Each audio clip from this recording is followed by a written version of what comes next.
Tonight's first half is brought to you in part by ABE Doors and Windows, Allentown Business School, Allentown Mazda Volvo, Bethlehem Sporting Goods, and the Family Prescription Center. From Parkland School District Stadium in Orfield, Pennsylvania, RCN 4 Sports presents live coverage of Mountain Valley Conference football. It's Valley Division football tonight and a big matchup. As the Whitehall Zephyrs are in town, 5-1 overall, 1-0 in the Valley Conference under their head coach Tony Coca in his 9th season as the head coach. They'll take on the Parkland Trojans, identical 5-1 record, 1-0 in the league. Their head coach Rob Malosky in his first season as the Trojan mentor. Hello everybody, I'm Gary Laubach along with Dick Tracy, Paul Plattenberg up top with us again tonight as we welcome you to a beautiful night for high school football. And Dick, the matchup couldn't be any more important when you look at potential Valley Conference championship and, of course, the District 11 playoffs. Yes, Gary, putting it on the line, best way to say it. You got two teams that are so evenly matched in numbers and players and everything else.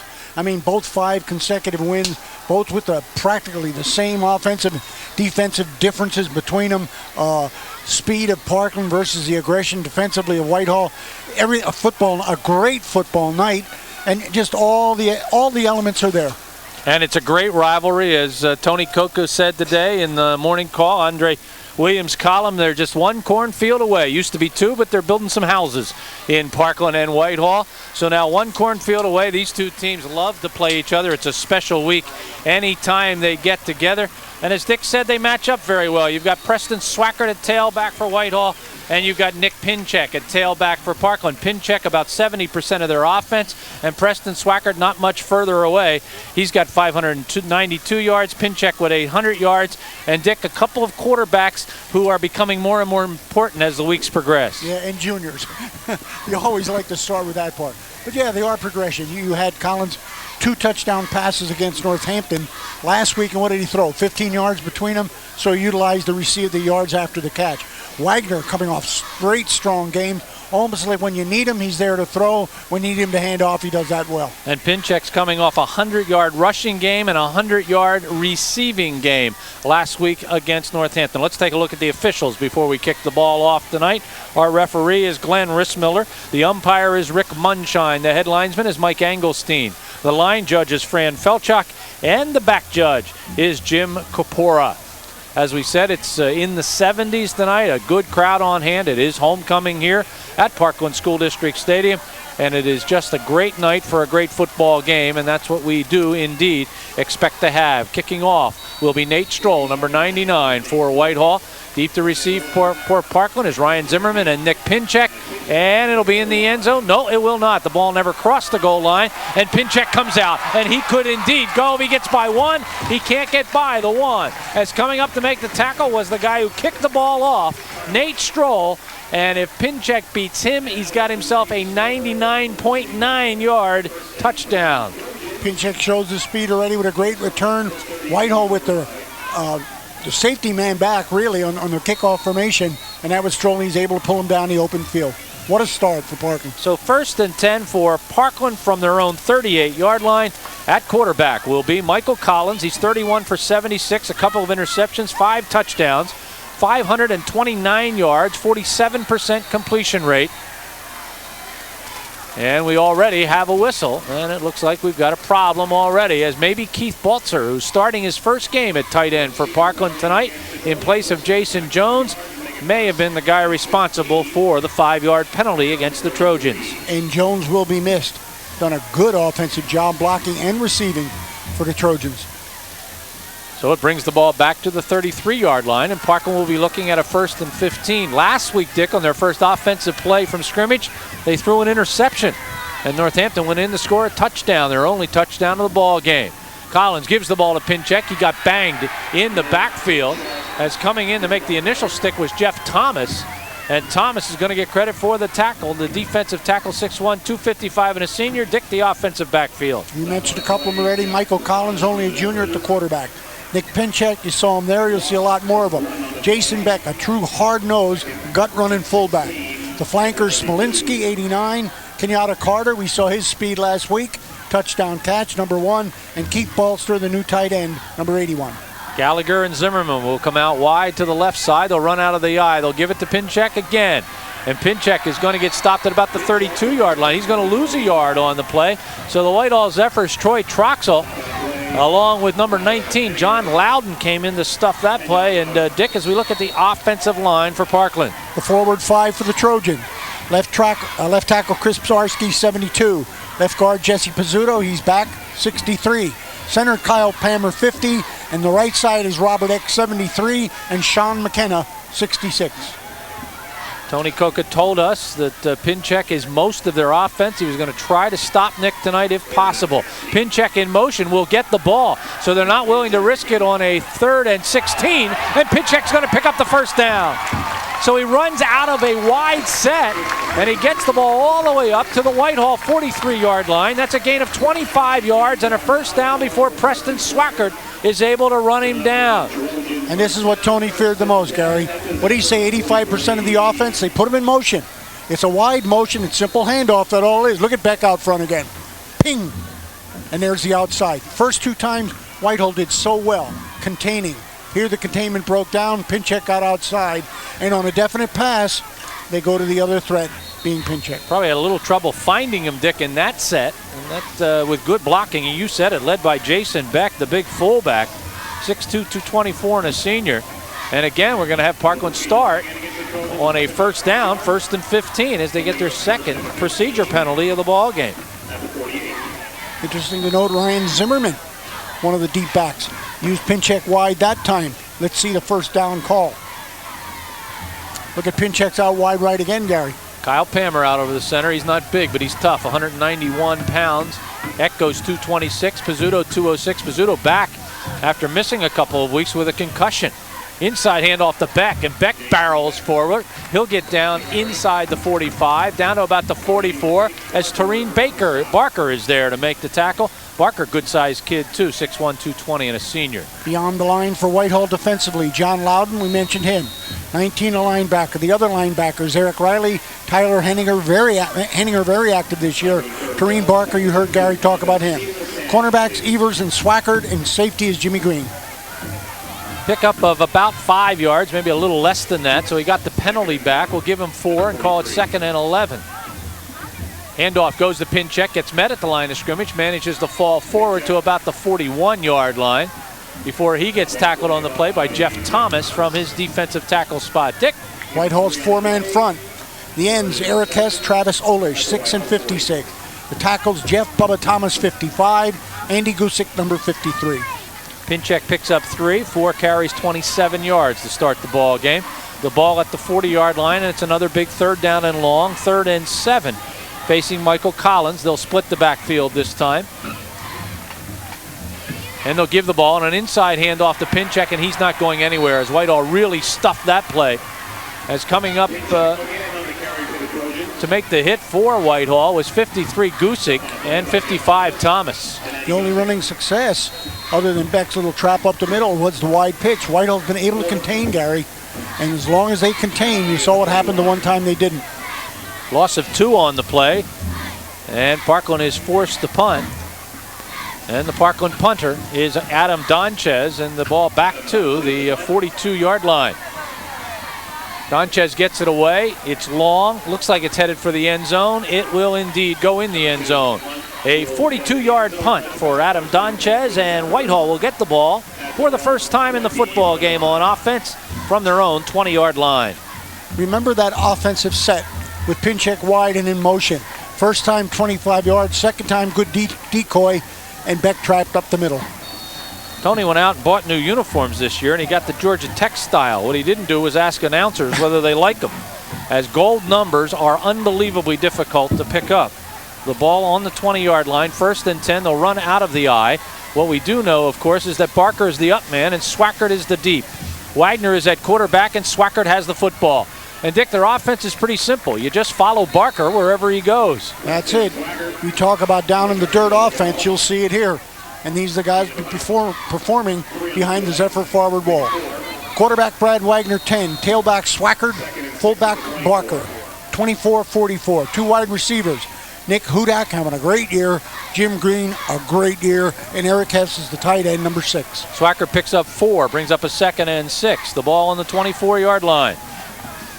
Wagner's numbers, 44 for 90, 4 interceptions, 7 touchdowns, 584 yards, 49% completion rate. Swackert again follows his big fullback. And Swackert's going to be about 1.5 yards shy of a first down. Coming up to make the tackle was Justin Gallagher. They'll mark the ball at about the 29. It'll be a gain of 5, 3rd and 1. Forward wall for the Zephyrs. Left tackle Travis Olish, left guard Andy Gusick, centers Mark Cruttenden. The right side Nick Renninger, and Jeff Thomas. A lot of these numbers double up on both sides of the team. The tackles, the one tackle Olish 240. The other tackle Thomas 255, and Renninger Dick goes 255. 3rd and 1 from the 29. Full house as they the power eye to the right side. They give the ball off to Swackert again, and Swackert's going to have himself a first down as he's tackled by Potsman and Gallagher. And here's Parkland's defensive backfield. Trojan D, 3 linebackers, Beck, Pizzuto, Frack, 3 leading tacklers last year. 2 corners, Potsman and Pinchik. Safety, Ryan Zimmerman free. Justin Gallagher, strong safety. Veteran group. Gain of 4 yards on the play. First down of the football game for Whitehall. It's 1st and 10 from the 33-yard line. Joe Mascari, our director tonight. We're glad you're with us. We're live here from Parkland School District Stadium. Well, guess who? Swackert again to the outside. Tries to cut inside. Great pursuit that time by the Parkland defense. And again, Justin Gallagher is there along with Jason Beck to make the stick and just simply run him down and put him down, Dick, right at the line of scrimmage. No gain. Parkland runs a 4 front. Their 2 tackles, Lawridge and Decker. The defensive ends, Seifert and Attia. Decker, especially number 70, a great game last week against Northampton. Dick, this could be our fastest game of the year because these 2 teams just love to run the football. They don't throw it as much as they used to. 2nd and 10 from the 33. Passing situation for Wagner. He's going to roll. He's going to flip the ball out, and he has his receiver. Drops the ball down in the hands, I believe, of Jimmy Green. And Jimmy Green's going to get it up to about the 48-yard line. And that'll be good enough for a Whitehall first down. Pizzuto and Frack are there to make the tackle. Send a man deep, send another man deep, then brought Green across from a right-hand wide out underneath the coverage. Caught Parkland in the zone. He'll go underneath that zone. There's the ball fake. The rollout looking left, and there comes Green underneath. Gain of 15 yards on the pass play up to the 48-yard line. Whitehall's 2nd first down, 1st and 10. Again, out of the I formation. And again, Swackert. Swackert trying to follow that big fullback again, and he manages to get across the line of scrimmage. Good block thrown there by Andy Gusick, as Gusick was a pulling left guard that time. Seifert and Beck are there to make the tackle, and Whitehall's going to go no huddle, Dick, as they get the ball up to the 47, a gain of 5.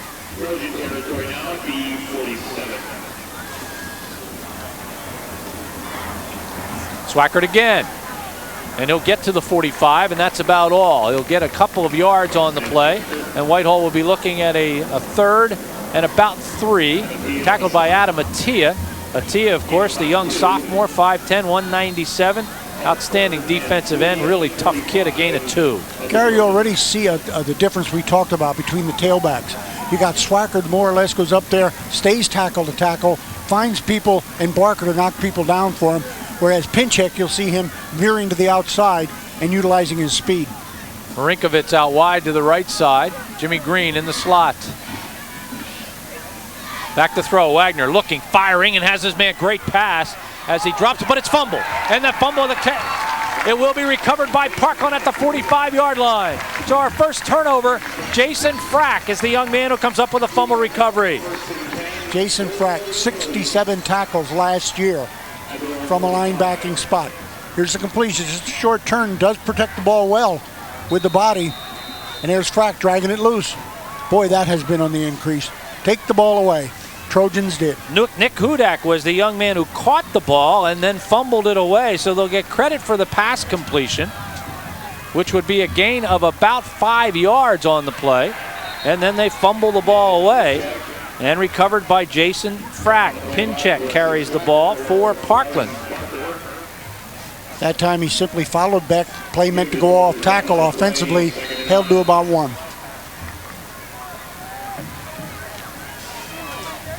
The ball at the 46-yard line, 2nd and 9.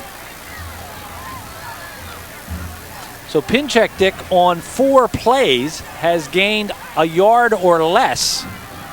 But on one of them, he got 25, and on the other, he got 3. Back to throw is Collins, and it's going to be an incomplete pass. He had a man wide open in Justin Gallagher, and he just simply threw the ball beyond his reach. Well, Hess is going to give him good pressure, and it almost looks as if he forces him to duck, and that may have hurt the timing between him and the guy. You'll see. It's going to be, there's Hess, and he throws to the inside and just leads him a little bit too much. So the first pass attempt of the ball game by Michael Collins goes awry. Now you got Pinchek wide. See the motion play, Gary. Last time it went for 25 yards. Opposite. Doesn't look like they're going to do that. They might look for Pinchek. They're going to throw underneath the Pinchek, but that was well covered. As coming in was 55, Jeff Thomas, and he comes in and gets the sack on Collins. Collins had no chance to even look to throw the football, and he's dropped back at the 36-yard line, a loss of 10 on the play. Might have taken a little bit longer than they really wanted to develop. What they're going to create with the motion is bringing 2 men wide left. The fake is right. They're going to go to the left, the under pass to Pinchek. That wide receiver screen coming across the middle. So Adam Donchez in to punt the ball away for the 2nd time tonight as Parkland goes nowhere after the turnover. Adam Donchez to punt for the Trojans. And it's a fake, and it's going to work. Oh, it could go all the way. Number 12, James Hirsch, all the way for the touchdown. Caught him by surprise, Gary, completely. Real good job of the punter. Ball sailing over his head. He acted, and you're going to see a little completion. Everybody stayed for Whitehall. Almost as if they're halfway between a block and a setup. We'll get another look at that, I'm sure. Here it is. Good fake. The pass is thrown by number 14, Jeff Mazalewski. Drops it to James Hirsch. And that is a 54-yard touchdown pass. Marco Lally in for the extra point. It's down. The kick is up. The kick looks good from here. It is indeed. 2:23 on the clock. And Parkland uses a little bit of dipsy-doodle to get themselves on the board first. 7-0. Stay with us.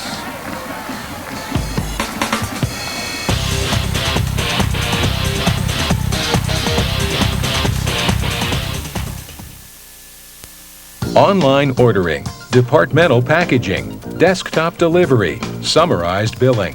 Reasons why businesses choose Stotts & Fatzinger Office Supply for all their office needs. Being local, we have all the tools that are necessary to be successful in the marketplace. They know that they're going to get the product that they need to run their business more efficiently.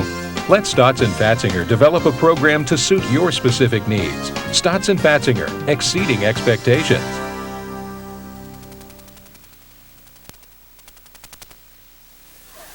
We are back. Everybody buzzing about that play. Number 1, Dick, the guts it took to call it that deep in your own territory, and then the great way in which they got it done as Mazalewski dropped the strike right into Hirsch's hands. Hirsch goes the 54 yards for the touchdown. So the kickoff by Parkland will come down to about the 13-yard line. And for Whitehall back there, I believe that was Hirsch who made the tackle. Oh, you talked about people buzzing, guys. The reporters are the one that have to buzz the most. Suppose the game ends up 7-0, and they say the score was a 55-yard pass from Mazalewski to Hirsch. They'll say, well, you're reporting different teams. We don't know who those guys are. Well, it was a 55-yard drive in 4 plays. And the big play, of course, the fake punt. The ball on the 33-yard line. 1st and 10 for Whitehall. And it's Swackert trying to get outside, can't do it. As good play along the line of scrimmage by Cody Decker. Decker 6'3", 243, and a junior. You wonder if that takes any starch out of the Zephyrs now. I mean, they played so well defensively. They stopped them cold. Then they come back after a turnover and able to force a punting situation. No gain on the play. 2nd and 10. Every running play has belonged to Swackert so far. Swackert came into the ball game with 592 yards, 6.2 yards per carry, and 11 touchdowns. Wagner back to throw. Good protection. Looking, firing, and coming back. We're going to see a flag, and we should have, as that was pass interference, no question about it. As Jason Frack came up, or Pinchek came up, and hit the intended receiver real early, and that was a good flag. Pass interference against Parkland. That'll be their third penalty, Dick, for 25 yards. Yeah, and everybody knew it. Obviously, two receivers. You've seen him use them both so far. One being Green, the other being Hudak. Hudak averaging 22.8 per catch. I think you saw the early bump there.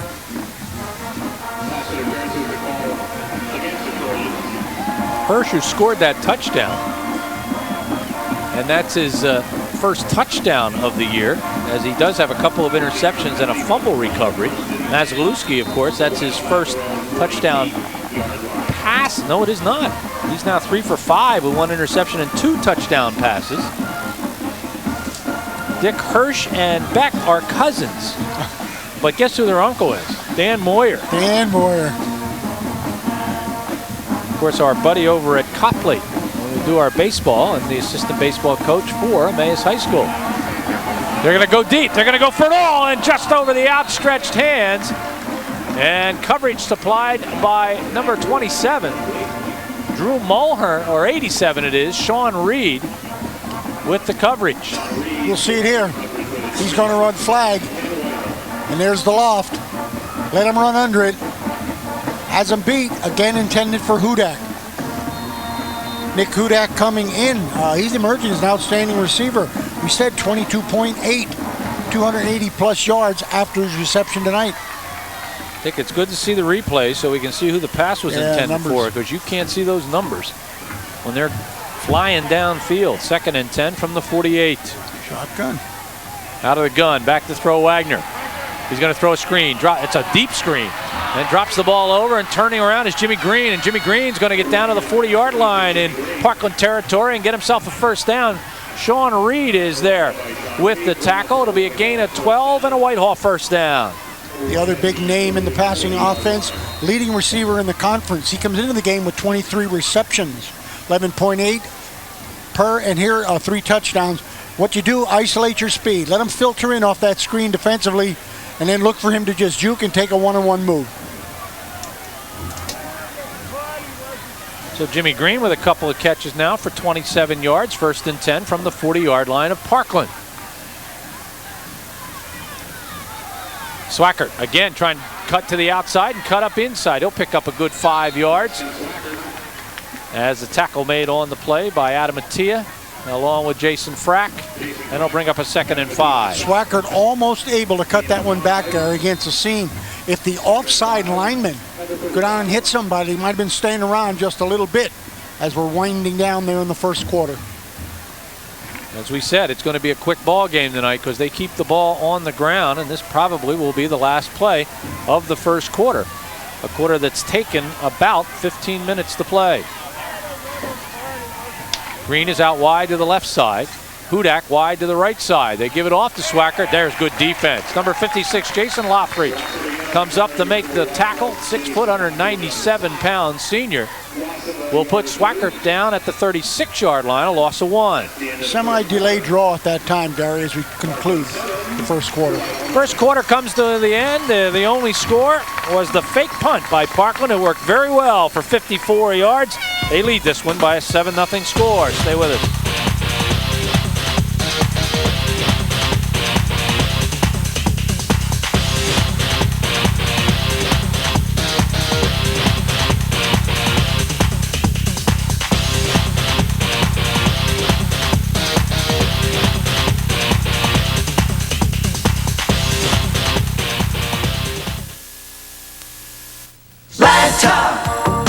Making it easy for you.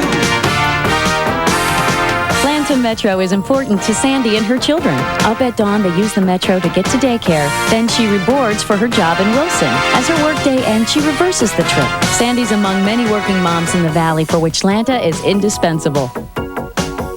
Lanta sure does make it easy for me. Well, at least easier. Making it easy for you. Kleckner & Son Inc., your GE Appliance Depot in Whitehall and Emmaus. Gigantic truckload sale is on. Save 15 to 50% while we blow out our entire inventory of GE closeout models. 10,000 square feet of GE sanctioned savings up to 50% off. These appliances have full manufacturer's warranty. Pay less than wholesale on all GE brands. Hurry in for best selection. The trucks are arriving daily with GE factory authorized closeout appliances at Kleckner & Son Inc., the Lehigh Valley's appliance leader. 2177 MacArthur Road, Whitehall, and 575 Chestnut Street, Emmaus.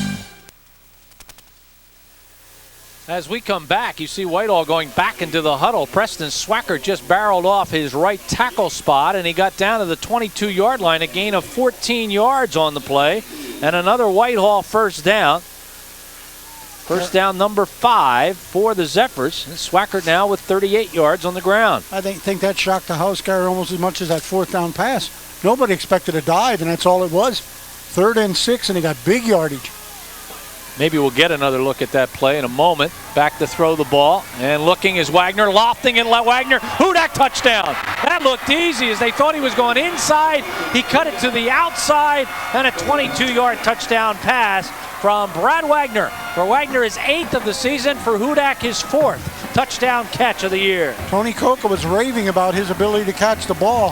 Has really helped Jimmy Green, who had a lot of double coverage last year. But you'll see, there's Wagner, straight drop back. What Hudak did, he sort of stopped his hesitation. Wasn't exactly a hitch and go, it was just a stop and go. Whitehall's in to kick the extra point. Nate Stroll puts it up and puts it in. 11:25 to go in the second period. And it is Whitehall 7 and Parkland 7. That answers the last question. Could the Zephyrs, after 2 good defensive struggles, holds, come back on offense? And they did. Stop and go pattern. He is open. Look, you and I have raved about the Parkland secondary so far tonight, and the Zephyrs saw something, and that was the pattern. That was on a first down play. Let me correct the Parkland touchdown. It was 64 yards, not 54 yards for the TD. This drive by Whitehall, they go 67 yards in 7 plays, capped by the touchdown pass from Brad Wagner to Nick Hudak. For Wagner, his 8th touchdown pass of the season, and for Hudak, his 4th touchdown catch of the year. And we're all knotted up at 7-7.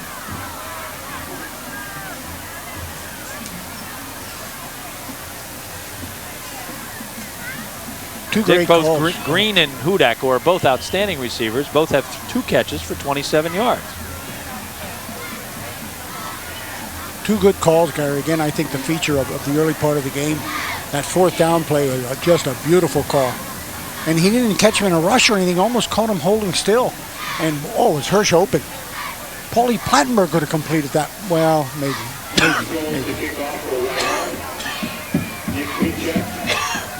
Don't choke on that, Gary.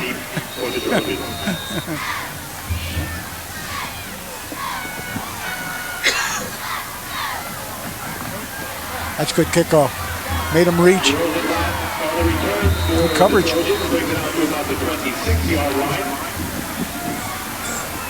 Return to about, 20, call it the 25. Brandon Rosenblatt, lost my voice there for a second, returns the ball back to the 25-yard line, 1st and 10. Zephyrs had to gain a lot of confidence on that last drive, Gary, especially a young man like Wagner. Adds to his stats with that great touchdown call. There's the wide stuff. Pinchak trying to get outside, and will get virtually nothing on the play. Good pursuit by the Whitehall defense. Intended to go off tackle, he juked inside, but the left side of the line just wouldn't give in. And good secondary support. That left side, Travis Olish and Preston Swacker come up to make the tackle, a gain of a yard. Swacker, Olish plays contain, and Swacker keeps him inside and supports.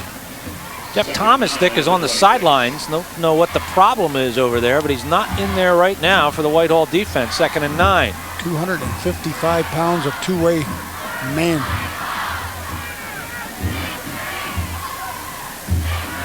Collins back, getting rushed. Drops the ball off nicely. Gets it in the hands of Rosenblatt. And Rosenblatt is hit hard as he crosses the 30-yard line to about the 33. Henninger and Green in on the tackle. And we'll see where the officials mark it. Looks like they're going to put it at the 32, and that'll be a gain of 6. We talked about Brandon Rosenblatt last week, Gary, quite a bit. Only a sophomore. Fielder's in again. Let him in. Semi-screen. Now he runs the daylight following blockers. So Rosenblatt picks up 6 yards, and it's going to bring up a 3rd and 2 from the 33. And Parkland's going to call the first timeout of the football game. And with timeout, let's talk to you about Mike Davis Auto Sales. If you're in the market for a quality used car, truck, minivan, or 4x4, stop in at Mike Davis Auto Sales at Schott Avenue and Mickley Road in Whitehall, where you'll be guaranteed an honest deal and a fair price. Mike Davis has everything from compacts to minivans, and most include a warranty. Bank financing is also available to qualified customers. Make your next used car purchase at Mike Davis Auto Sales. You won't regret it. Mike Davis Auto Sales is a family-owned and operated business run by Mike and Bonnie Davis since 1983. While we have the opportunity, Dick, let's go to our Kraus Dodge Toyota Trivia Question of the Week. Brought to you by Kraus Dodge. They're located at 4312 Route 309 in Schnecksville, close to the Lehigh County Community College. You can reach them on www.krausdodge.com. The question: Tony Coca has been Whitehall's football coach for 9 years. Who was Whitehall's football coach right before Tony Coca? Mary knows. Took her a while to learn it, but she knows. Yes, Gary, you said Thomas on the sideline. Beck was not in the huddle that last time offensively. Frack was lining up there, and I saw him in the fringe of the huddle here. Didn't appear to be injured. The inside handoff is going to go to Rosenblatt, and Rosenblatt's going to get splattered as he'll get nailed, Dick, right at about the 31-yard line. He's going to lose a couple of yards, and Parkland's going to have to punt it away. Good note by Paul. He pointed out Beck was a tight end on that set. Inside handoff, really destroyed by one of the coming linebackers. Didn't put him down, but contained him enough, forcing a punt situation. Lost back to the 31-yard line, so Parkland will punt it away with Adam Donchez, his 3rd. Make it his 2nd punt. The last one was a fake punt. Excuse me, Gary. There you see why the pass completion was easy. Whitehall have 10 right on the line. This time they dropped 3 of them. The kick is a great punt all the way back to the 23-yard line. And that looks like Jimmy Green. Jimmy Green could go. Good fake. Jimmy Green's going to go all the way. 77 yards. Jimmy Green with a touchdown. Boy, from no acceleration at all. I mean, a dead stop. One step to the outside and then back over the middle and turn on the Jets. High heavens, and his father was proud before game time. What's he like now? He was nervous, though, about tonight's ball game. He was nervous, yeah. 77-yard punt return for Jimmy Green on a great punt, Dick. 46 yards. It kind of out-kicked the coverage, and there you see Green. I mean, actually, this was easy, and you thought it, it might have been more difficult when he skied that one. Great special teams. Dick, that's his 3rd special team touchdown of the year for Jimmy Green. And in fact, that is his 6th touchdown, 3 pass receptions, and 3 on special teams. It's Whitehall 13 and Parkland 7. We'll be back. Now it's 14. The kick was good.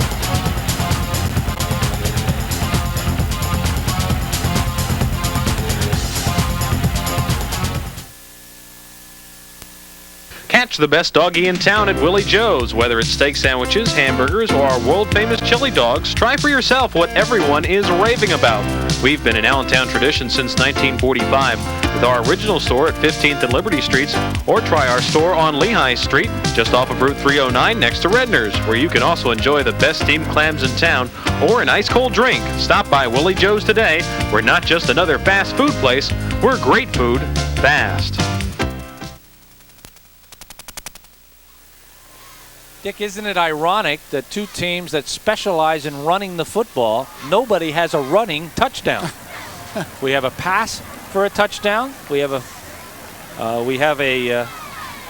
another pass on a fake punt for a touchdown, and then we have Jimmy Green's return for a touchdown. Yeah, the coaches want to look at that tape, Gary, because I think you hit it exactly. I think they did outrun their coverage that time. They sort of hemmed them, and really he took almost a false step to the right and then came back and had smooth sailing. Jimmy Green had 2 special teams touchdowns against East Stroudsburg, second game of the season, and they beat him handily, but they beat him early. Took a long time putting that 14th point on the board. That's why we were a little confused. 14-7 is the score, and Nate Stroll will indeed kick the ball off. And it will be over to the top of your screen, and it is collected by Rosenblatt. And Rosenblatt will bring the ball up over the 35, up to about the 36, 37-yard line. Ben Dye is there to make the tackle. Then Parkland will put it in play again, 1st and 10. Stroll kicked that one from near sideline purposely to the far sideline. Dick, let's show that touchdown again by Jimmy Green. Idea being keep it away from Pinchak. I hear they almost seems like they have him corralled. Now watch, slow, whoop, right, nope, I'll go left. And I don't know if he gets touched. How about this move right here? Boom. That was the end of it. Once he got past the punter, there was nobody left. From the 36-yard line, 1st and 10, Trojans. Rolling, Collins looking, firing, and he overthrows Jason Beck. Beck was open, and the pass was over his head. Beck has 4 catches on the year for 62 yards, which is a 15.5 average, and he has a touchdown reception. Parkland to the air on 1st down. That's unusual. That's saying respect for the defense, I guess. Collins 1 for 3 for 6 yards. Haven't seen him go to Carter yet, Gary. I don't know if he doesn't think he has the time or not. 2nd and 10 at the 36. Carter has not been that big a factor this year. He only has 6 catches on the season. Boy, that time they had trouble getting the ball to Pinchak. And Pinchak got strung out along the line of scrimmage, and Brandon Evers was there to bring him down. And it does not look like Pinchak got any yardage on that play. It's going to be 3rd and 10. Glad you said that. Along the line of scrimmage, they just played a good contain. And the rush up front is just strong enough, and the cornerback's playing to make them honest enough that they've only gotten that corner one time. Dick, Pinchak, 8 carries, 27 yards. That's not too bad, but when you stop and think that on 1 carry he got 25 of those yards, they obviously have held him in check. Now Kenyatta Carter is going to come out very wide to the right side. And Michael Collins is going to call another Parkland timeout, as they will use their 2nd timeout of the half. No, and go ahead, Dick. I think he saw the back judge's hand go up with that 5-second signal, and Carter wasn't set just yet, and I'm not sure he came set, because we're going to have a call here. No, it's just going to be a timeout. And it gives us a chance to, first of all, give you the Dodge Trivia Question of the Week. Who was Whitehall's football coach prior to Tony Coca? That would have been 10 years ago. And let's see whether or not you at home got the answer correct. I know Dick knows. John Bendekovitz. Pretty successful venture, too, at Zephyr-Land. And then he went over to Northampton. Across the river. So John Bendekovitz, the answer to that one. Deku's Auto Body is with us tonight. They're in North Catasauqua. They are a family-owned and operated business. Been serving area residents since 1948. Deku's has 24-hour towing and free computerized estimates. Their shop has DuPont certified paint refinishers and a lifetime paint warranty policy. Frame and suspension repairs are done on all model cars, and now Deku's provides computerized alignments at their new wheel alignment center at 1418 Howardtown Road in North Catasauqua. Whitehall playing pretty patterned of the 2001 edition, Gary. Smash mouth with the offense, good D, and really took advantage of a special team situation. Parkland a little bit stymied because they can't hit that corner. Dick, we were a little concerned about Jeff Thomas not being in there. He and Olesh look like they're switching series here, as Olesh is in there right now, or Thomas is back in there now. Olesh is on the sidelines. That pass intended for Rosenblatt falls incomplete. Yeah, that was that receiver screen across the middle again. From the slot this time, and really thrown poorly. So Parkland will punt it away again. You wonder, Gary, is Parkland thinking of Spitzer yet? Is he ready with that 6'4", Arch he might be able to see over. It's definitely a drop back passer. Dick, this is the 4th time Parkland has possessed the ball in the first half. And if you take away the fake punt, they've actually gotten very little out of their offense.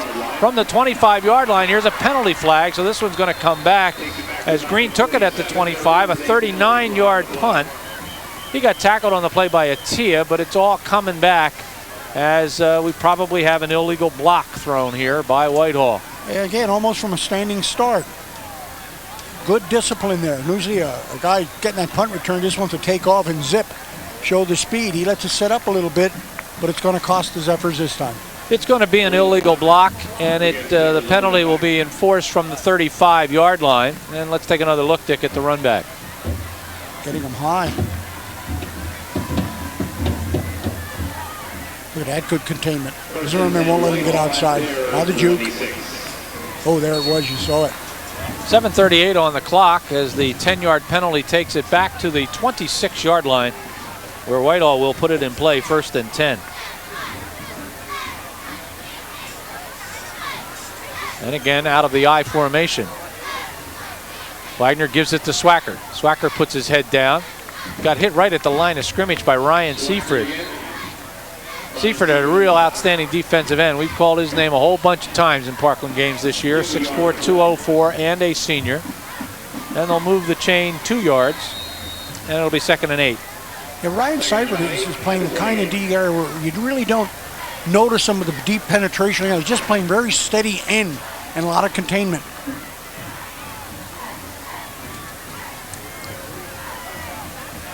Marinkovitz out wide to the left side.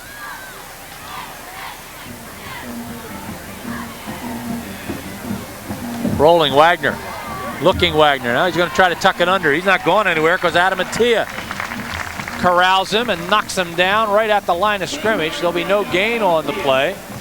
And he was not knocked out of bounds, so the clock continues to run. Pretty good fake this time by Wagner.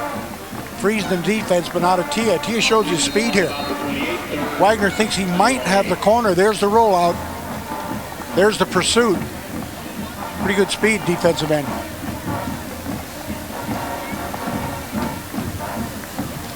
Just joined us. Parkland got on the board first. It was a 64-yard fake punt.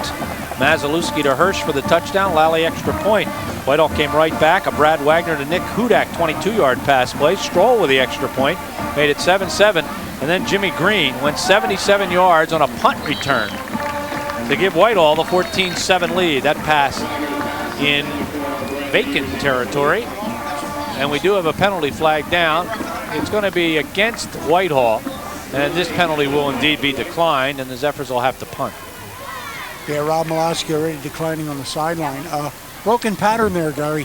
3 guys ended up in the same area as we get the hold call from Glenn.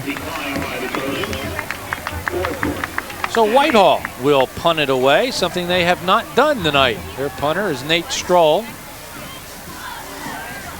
And he'll come in and stand back at his 15-yard line as Pinchek is deep to receive for Parkland. Dick, this is where you hold your breath when you're Whitehall, because you know what Pinchek is capable of doing every time he touches the ball. 4 touchdowns last week against Northampton. They try to kick it away from him, end over end. It'll bounce. Pinchek wants to pick it up, can't do it. Gets a good Whitehall roll to the 32-yard line. And that is a 40-yard punt by Stroll. Shows the respect they have for a Pinchek. On the kickoff, cross field to keep it away from him. And here the punt, no form, but bouncing it away from him. No return. 1st and 10 for the Trojans from their own 36-yard line. They only have 2 first downs here in the first half. Zephyrs giving up 10.5 a game. Parkland 14 a game. 2 touchdowns, 2 extra points. Pinchek got a decent hole that time. At least managed to pick up a couple of yards, maybe 3. As Renninger is there to make the tackle along with Barker.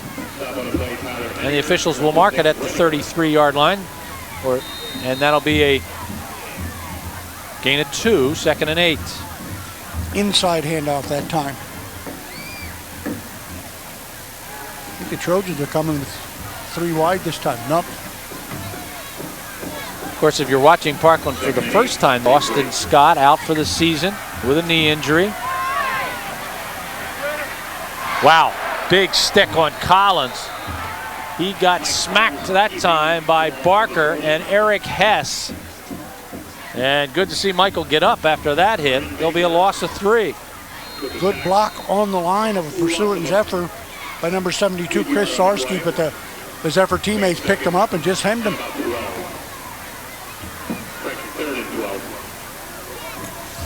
Third and 12 from the 30. Collins a little bit tentative tonight, Gary. I think field position has an awful lot to do with that, and respect for that Zephyr rush. Well, he's looking at 3rd and 12. He'll fake the ball and roll. Looking downfield, he fires the ball tipped at the line of scrimmage. The pass was intended for 81, Keith Baltzer. It got tipped by Jeff Thomas at the line of scrimmage, and it fell incomplete. And again, Parkland, 1, 2, 3 and out. Pass wanted to go to Beck. A little circle route. That's showing 10 up again. They'll drop some. They don't want to invite that pass. So the 4th Parkland punt. And actually, they have been in punt formation 5 times. Their only score came off this formation. Green back to receive. And it's another booming punt. All the way back to the 21-yard line. Green this time will get back to the 35, so we'll pick up about 15 yards. The punt, 49 yards. Gallagher and Zimmerman on the tackle. Both pluses there, both dividends. Long punt, 49. Nice return, 14. So, you still make 35 yards net. From the 35, Whitehall has 4 minutes, 17 seconds to work with, and all of their timeouts remaining.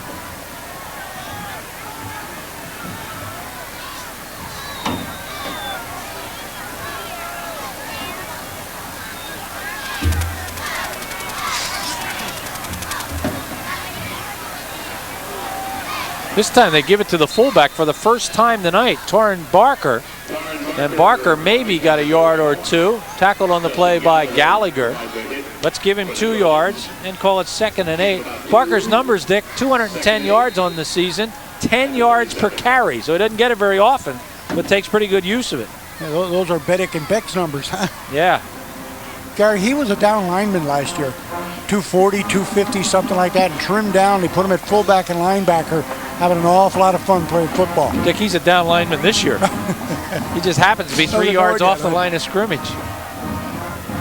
He is Swackert's best friend out there. Swackert will follow him again. Oh, good defensive play by Cody Decker. Cody Decker comes in and decks Preston Swackert. Let's see where they mark his forward progress. Looks like they're going to put it at about the 34-yard line. And that will be a loss of 3.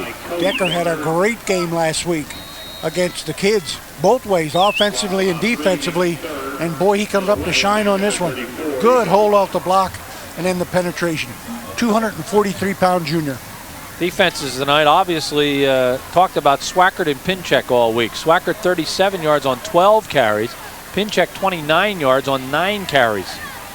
Not their usual numbers. 3rd and 11 from the 34. Passing situation for Wagner. He'll go back. 2-step drop and just put it up. Firing downfield, almost.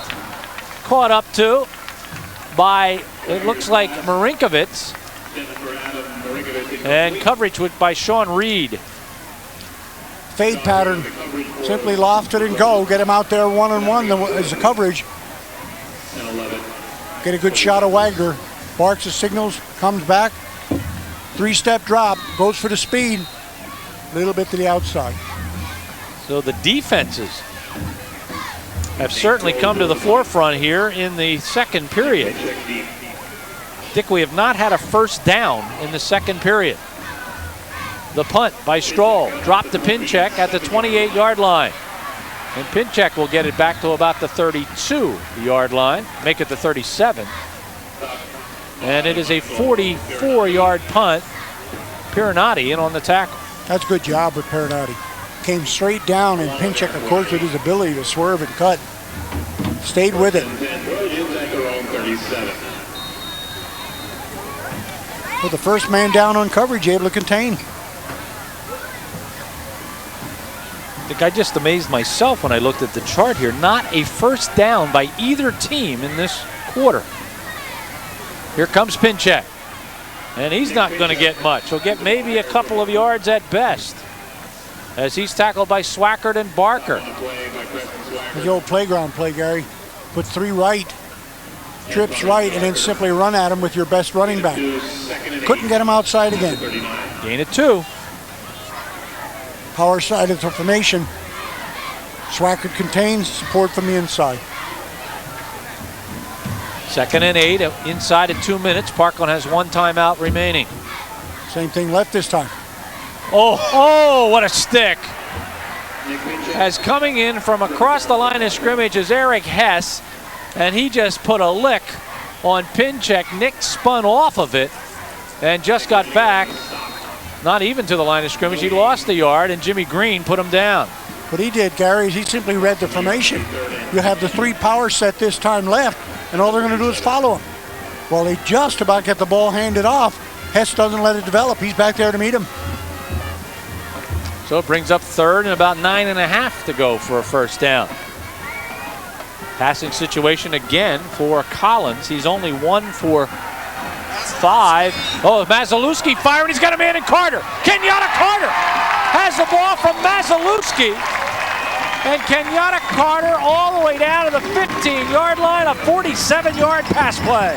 The 3rd and 10 called for a little razzle-dazzle. You're going to get the handoff. Then the second handoff on the reverse. Stops Mazalewski. Boy, what numbers he has, the quarterback? I think you were right when you said what? Mazalewski now has 111 yards passing on 2 plays. First down for Parkland at the 15-yard line. And Pinchek will get it up to about the 11-yard line. Tackled on the play by 32, or 36 it is, Brandon Evers. And that'll be a gain of 4. And after that big completion, immediately go to your strength. And that's the toss sweep, the pitch to Pinchek, and he gets a tough 3.5 yards on that thing. Dick, they're not giving us any time to talk about Mazalewski's chuck. It was magnificent, perfectly thrown to Carter. Pinchek will get maybe a yard as Collins quickly turns and calls timeout. And that is their final timeout with 31.5 seconds to go in the first half. Maybe someone upstairs noticed something, Gary. They really want to get it in. On that last play, that reverse pass, you know, you say you don't know the play's coming, but you got to be aware where 14 is. You've seen him from punt formation short, and now you see him here in the reverse possibility.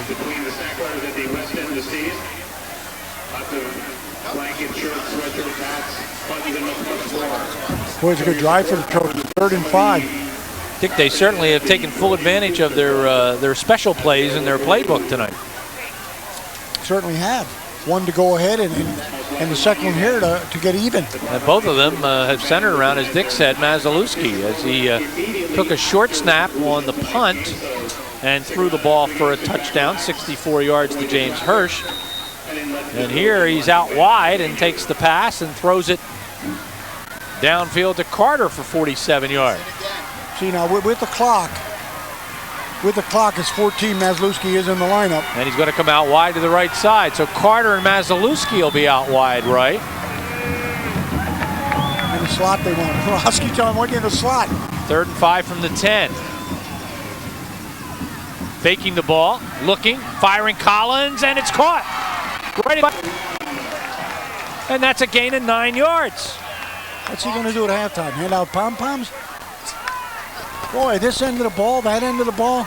Fine young man. They have to hurry. 21 seconds from the 1, and they spike the ball and stop the clock with 20.7 seconds. It's hard to say, Gary, in a 3rd and 6 situation down close. You know, any other opponent than the one they opened with, Becca and Whitehall tonight, they could easily go to their power game with plenty of time, no timeouts, and run off tackle or bounce it outside.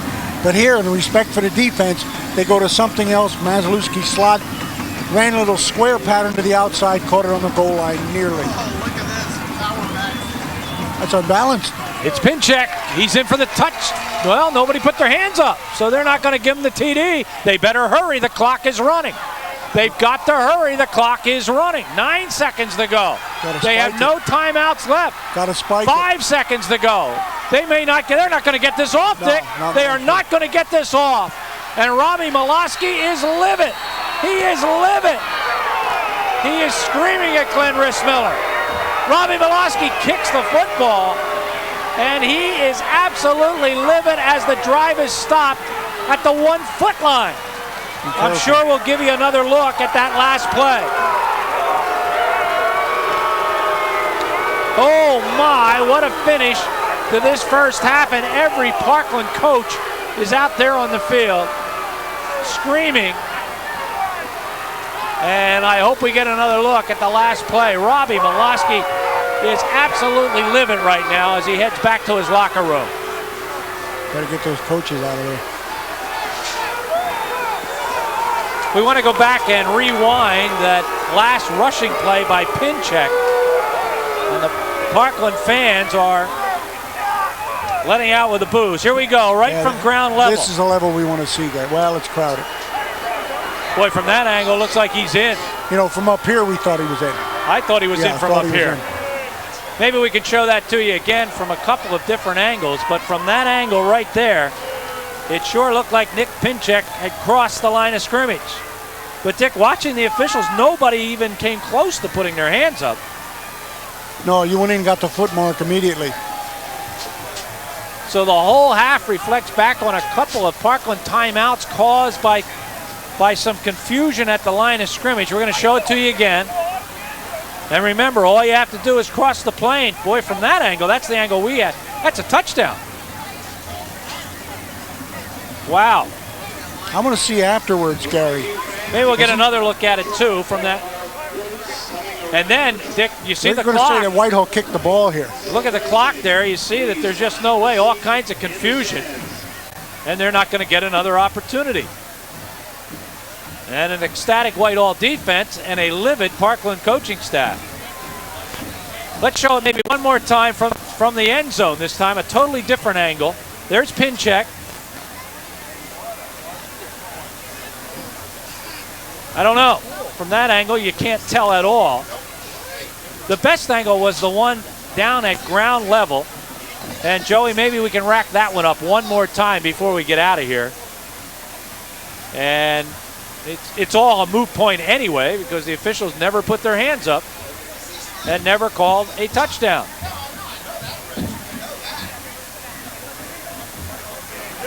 Now Parkland, you see, just trying to quickly line up and get the ball spiked so they could run a fourth down play. Here it is from the ground level. Take another look at it from ground level. Oh boy, it looks like he has it there. He looked in from there, no question about it. And see, there's the spot. He's already marking it not. Yeah, the official's right foot, you see, is about 8 grass blades shy of the chalk. I say 4. But that's all moot point, as we said. They did not put their hands up. It's 14-7 at halftime. And it's going to be a rather hot Parkland locker room for sure. We'll call timeout. Headline News Local Edition coming your way. Dick and I will come back, and I have a funny feeling we'll show you that play a couple more times.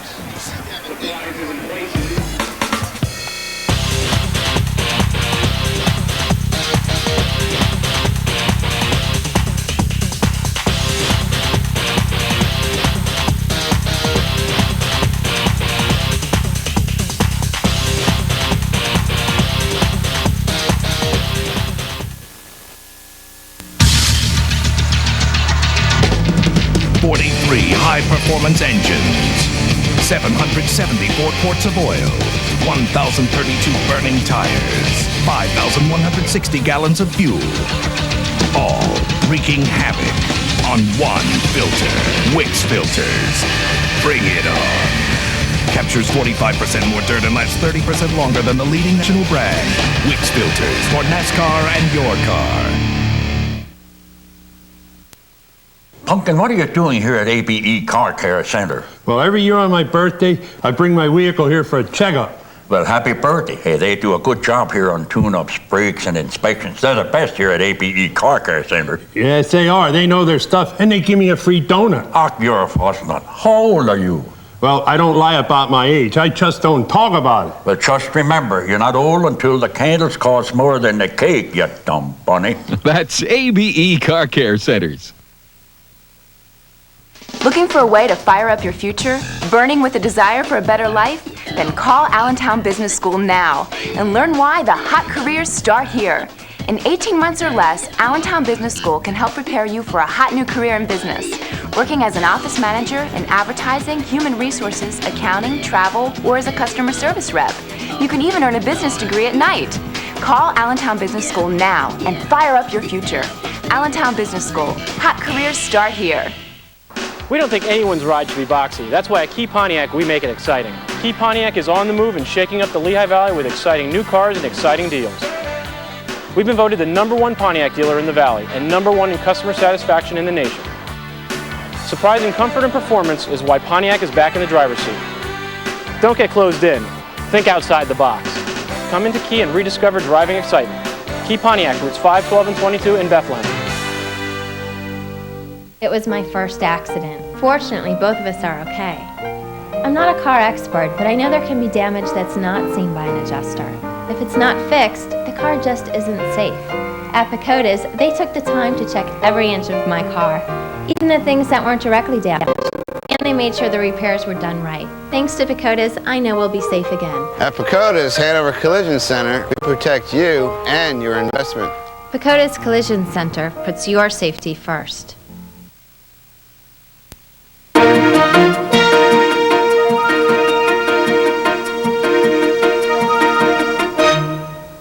Good evening, I'm Lee Levan, and this is an RCN Headline News Local Edition update for Friday, October 12th. A Bath man is dead this morning after what police are calling an unusual shooting. 31-year-old John Milkovitz of the 300 block of Green Street was found in the street near his vehicle, suffering from a gunshot wound to the head. According to police, around 9:30 last night, Milkovitz was loading hunting equipment into his car when he was shot. They do not believe any foul play was involved. However, they are continuing their investigation. A local morning radio host has been charged with assaulting his 17-year-old daughter.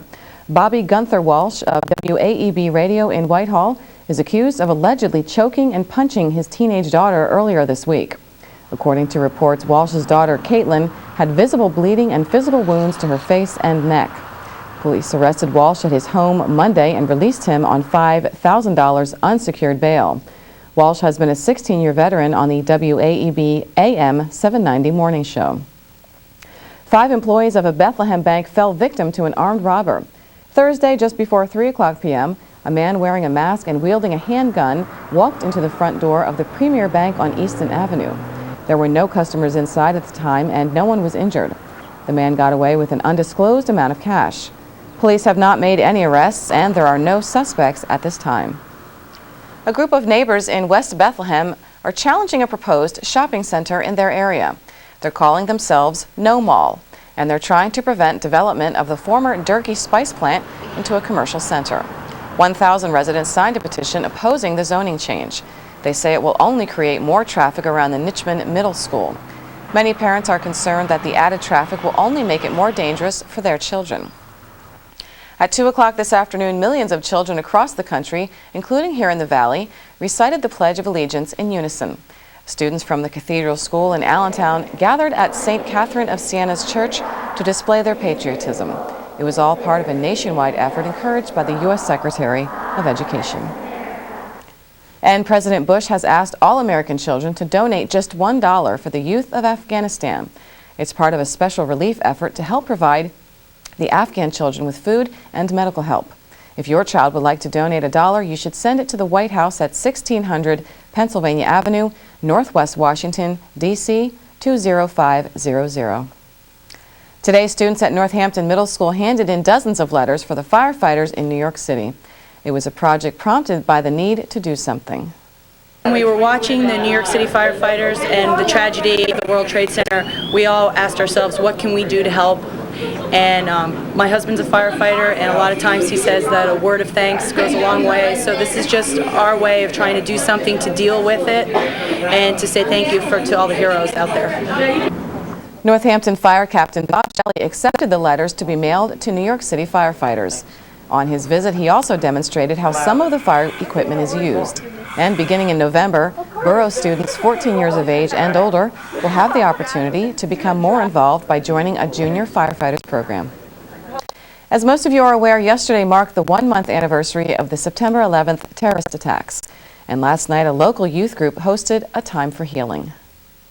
There were a lot of kids scared about the event on September 11th. And many of our kids, even some of our kids lost loved ones in that event. So the children wanted to do something that would make them feel like they were reaching out, even though they couldn't stand side by side with policemen and firemen in New York City. At the Allentown Mennonite Church, the Children of Youth in Action Now honored the fallen victims and their families. During this trying time, the children expressed their emotions through singing, dancing, and prayer. And finally, tonight, local cheerleaders have scored a victory against Colonial League officials. A temporary injunction was granted, lifting the ban on cheerleaders performing certain stunts during sporting events. In May, the league voted to ban acrobatic tumbling because of safety concerns. The cheerleaders and their parents took the league to court, and Thursday, a judge ruled in their favor. And that will wrap up tonight's local edition of Headline News. Now for all of us here at RCN, I'm Leila Van. Good night.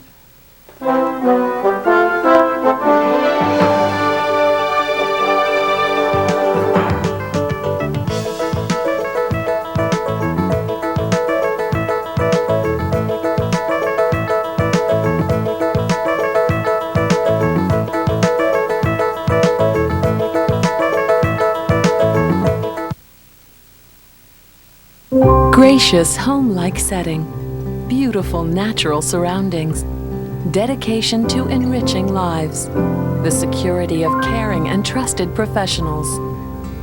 It's no wonder Sacred Heart's Assisted Living is the area's preferred choice for senior care.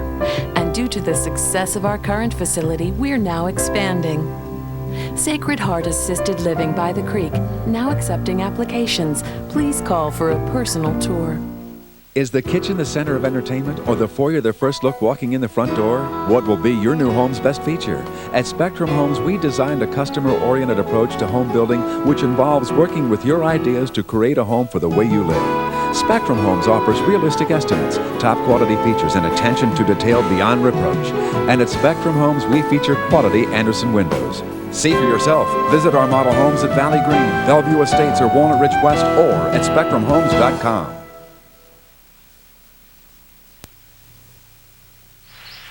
When you go to your Mazda dealer, you'll see every Mazda is going fast.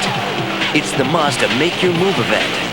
Right now, get great cash back and special low financing on the fun-to-drive Mazda Protege, sporty Mazda 626, and Mazda MPV. It's the best time of the year to get into a new Mazda, so hurry to the Mazda Make Your Move event now. There comes a time in an athlete's career when he knows he's at his best. It's that moment when victory is at hand, and he feels invincible. The level of the game is irrelevant. What matters most is the feeling. And it usually comes inside a Russell Athletic jersey. Bethlehem Sporting Goods and Russell Athletic are a part of nearly every triumphant moment throughout the Lehigh Valley. Choose Russell Athletic and Bethlehem Sporting Goods. A winning tradition starts with us. Let's go get Yakult. You know it's always been the best. Let's go get Yakult for quality that beats the rest. They got cheesesteaks, French fries. The famous Yakult hot dog is known worldwide. Let's go get Yakult. The secret sauce is one of a kind. Yakult's, an Allentown tradition. When you need a prescription filled, who do you turn to? Walters Pharmacy. Walters Pharmacy compounds prescriptions and takes filling prescriptions as their #1 priority. At Walters, you'll save time. Trust Walters Pharmacy for convenience with free, fast delivery in the city of Allentown. You can visit walterspharmacy.net and email the pharmacists with questions. Since 1937, Walters Pharmacy, making life easier through genuine care. From all of us at RCN 4. RCN, the live wire of communications, wishing you a safe holiday.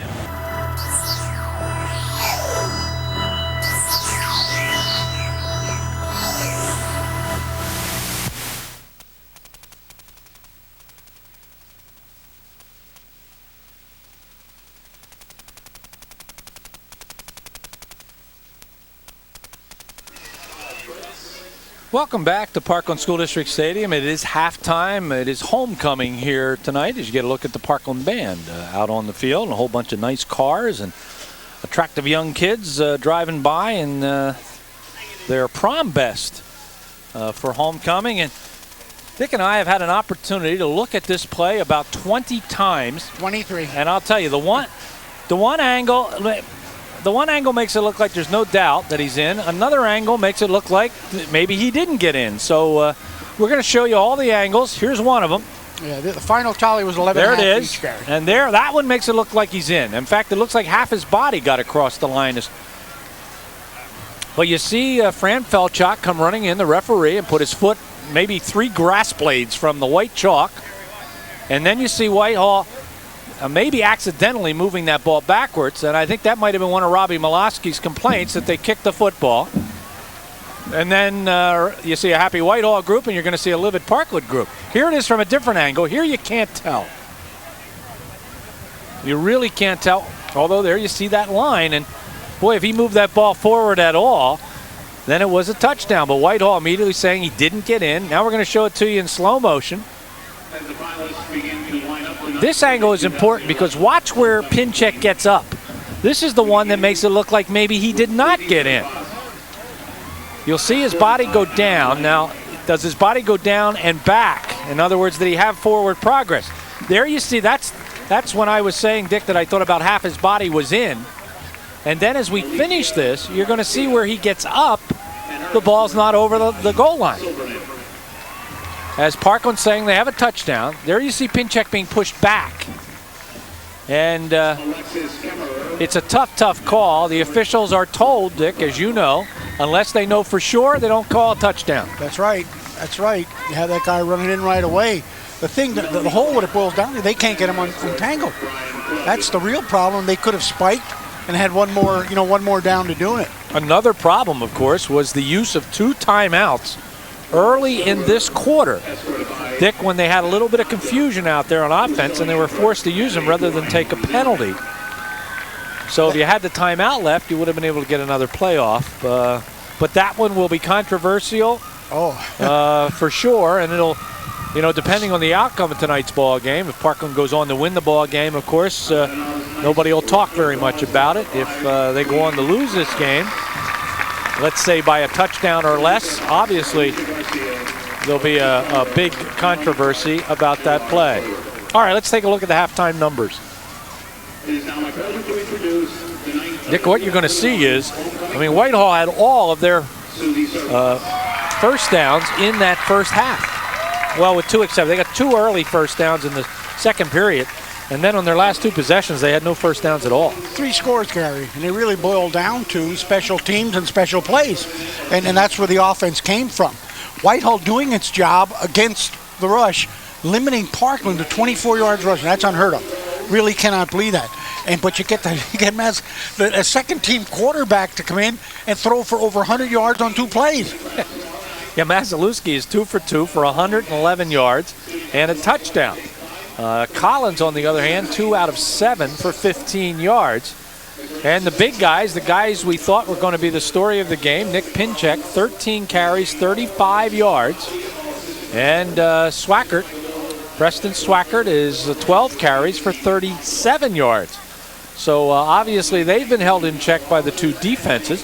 And in fact, for the most part, the offenses have been held in check the whole ball game. Yeah, you see that in the total yards, Gary. You run them up. You say Whitehall 2 scores. Well, they must have their running game. That's the only way they're going to score. And you look at the combined yardage is only 93. Parkland, no way they have 126, but they got over 100 from one guy who's 2 for 2. But the yards rushing again is the big one to come back for, and that's only 24 for Parkland. Consider he made 25 on one play, and they got 24 for a total. Paul Plattenberg had an opportunity at halftime to go down. Channel 69, Dick, as of course they always have their football show tonight at 11 o'clock, the big ticket. And they've got a cameraman right down there on the goal line also. And Paul is saying that from their shot, it looks like the point of the football just does cross the white chalk line. So it'll be a controversial play, talked about for sure, and I'm sure brought up in every article tomorrow morning in the newspapers. But what we have is a 14-7 ball game, and let me recap for you exactly how the scoring went. As for Parkland, they got on the board, and I don't know whether I'm talking over their alma mater right now. I believe I am, so I'll be quiet and let you listen in.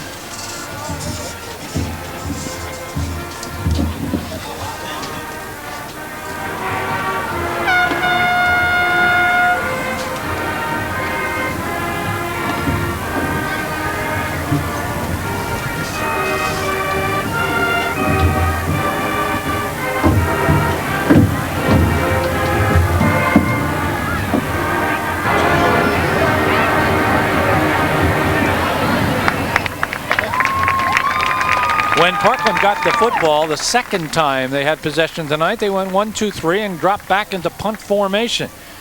They did a little short snap to Jeff Mazalewski, who was looking like a blocker back there for the punter.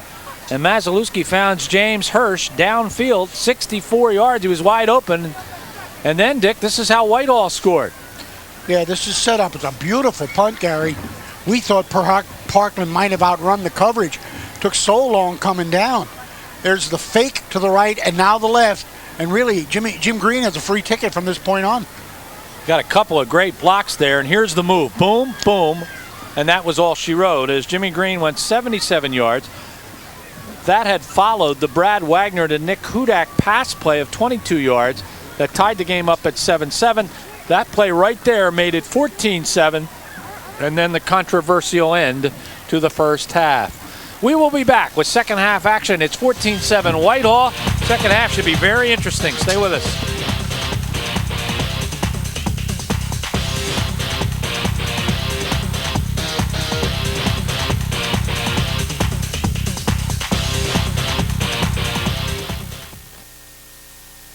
RCN4 Sports presents a locker room moment with Chris Michael. The RCN4 Sports team is getting ready for another brand new season. Okay, fellas, let's go over the rules for the season now. All right, man, we want to be sensitive about everyone's feelings. Bubba, sit up straight. Would you try to look a little interested? We will approach every situation in a calm manner. Davey, try to get more excited. No, this isn't volleyball. Hey, Coach, what time's lunch? The RCN4 Sports team will be ready come September. For RCN4 Sports, I'm Chris Michael.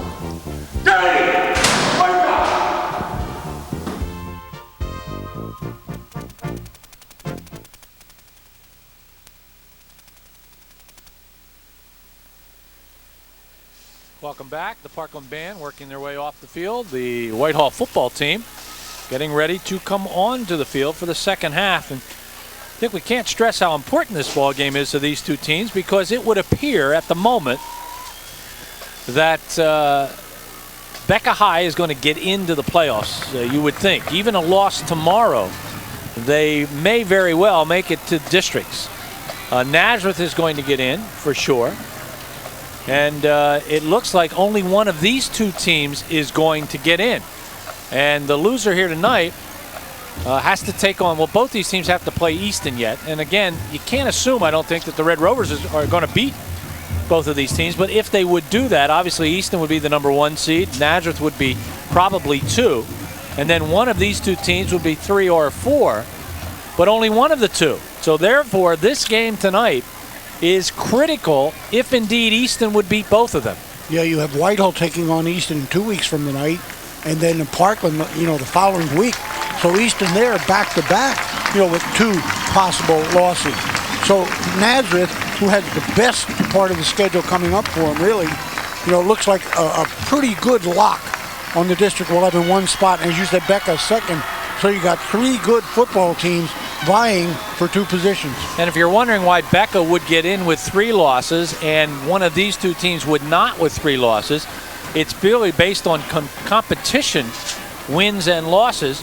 And the teams that Becca have lost to have gone on to have pretty terrific seasons so far. And the controversy continues, as obviously Robbie has had about 23, 24 minutes to settle down. And he's a little calmer now. I don't know whether he'd be as calm if he had been able to watch all the replays. But again, to the officials' credit, nobody's supposed to call a touchdown unless they're certain. And obviously they were not certain. And we have spent about 10 minutes looking at replay after replay after replay. And I can honestly say, Dick, I am not 100% certain. Oh, no. As I said, what do we do? 23 times and 10 ended up 11.5 each. So, no, it was that close. It was just the fact that they couldn't get it grounded. Terry Stout stopped in. He says, you can't stop a game. The only thing you could do would have been the, inadvertent or calling it purpose kicking, an inch-and-a-half penalty. Yeah. Stop the clock and give them one more play.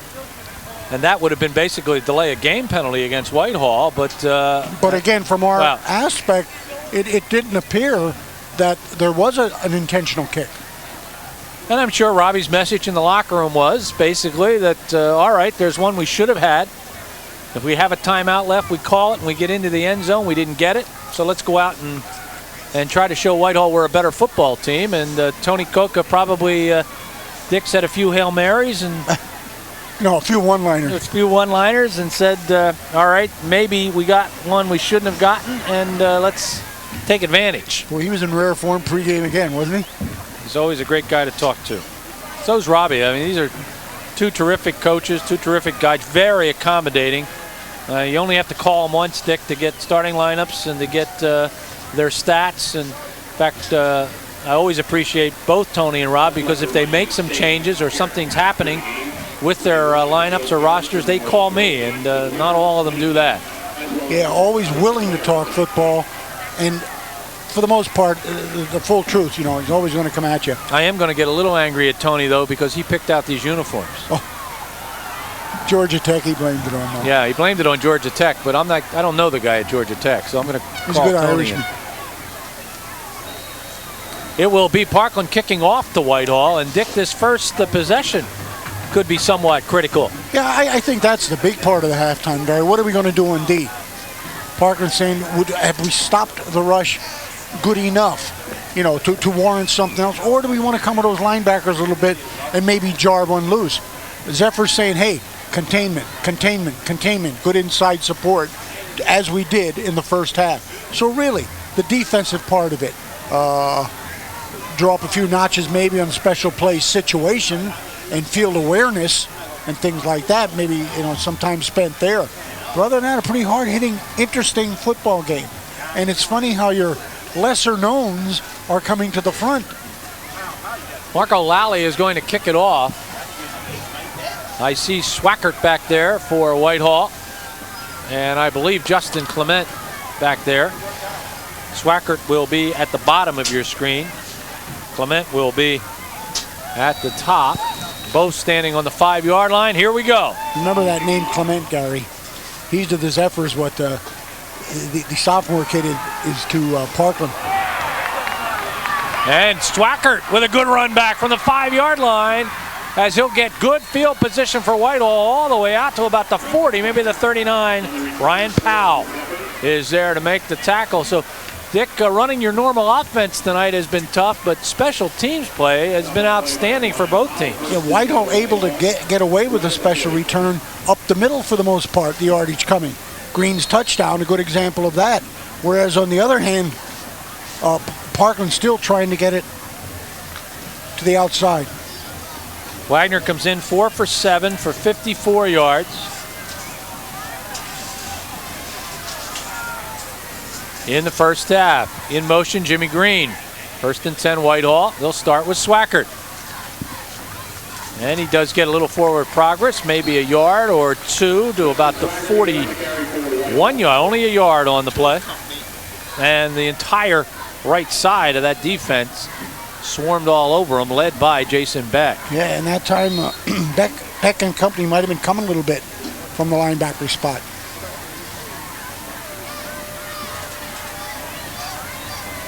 Swackert with 38 yards on the ground. Beck's down there in the 5, Gary. See Beck's nose guard. Put him almost anywhere on D. Wagner back. Wagner on a little pump and go, and a penalty flag is thrown. And I have a funny feeling this is going to be interference against one side or the other. Jimmy Kapora is going to make this call. And I'm not quite sure whether maybe Potsman pushed off or maybe the Whitehall offensive player pushed off, and that would have been Hudak. No. We got illegal participation, Dick, against Parkland. Ooh.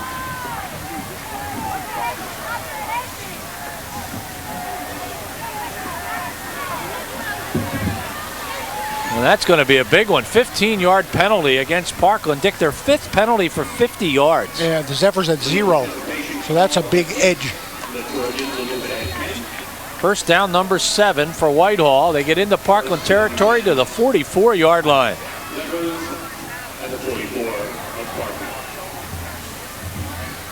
And they just simply snap the ball back to Swackert. No quarterback in there. And Swackert will take it to the 39-yard line. He'll pick up 5 yards, 2nd and 5. And they're pulling out all stops as Potsman makes the tackle. Yeah, the thing in there is, you really stop Whitehall 3 plays in the second half rushing. But here you get the big return, and now you get the free 15-yarder. Those are backbreakers. So the ball to the 39, 2nd and 5. Same formation. And again, no quarterback. Swackert just barks the signals. They snap to him and follow the big guy Barker. This is power football right now. A flag slipped in. And there's a penalty flag, and it could be face mask. Corey Decker really upset, I think, with himself on that play. Face mask penalty against the Trojans. So they'll get the ball to the 34, which would be a first down, gain of 5, and then they'll mark off another 5-yard penalty on a face mask. And inadvertent. They'll stay with this formation, Gary, because Swackert went over to the sideline to get the next call.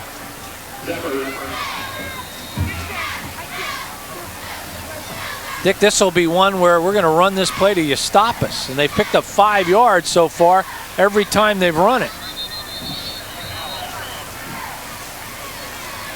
And now Glenn Rissmiller doesn't like something. That's going to be procedure against Whitehall, their first penalty of the ball game. I remember that, I think it was a Thursday night TV game when running quarterback comes out the third quarter and took like 12 minutes off the clock just to run. Was that for Tennessee maybe? I don't know. No, I'm not certain. Yeah, he just ran the ball. Yeah, just ran every the ball. play. 12:51, I believe they controlled it. Wagner's back in now on a 1st and 15.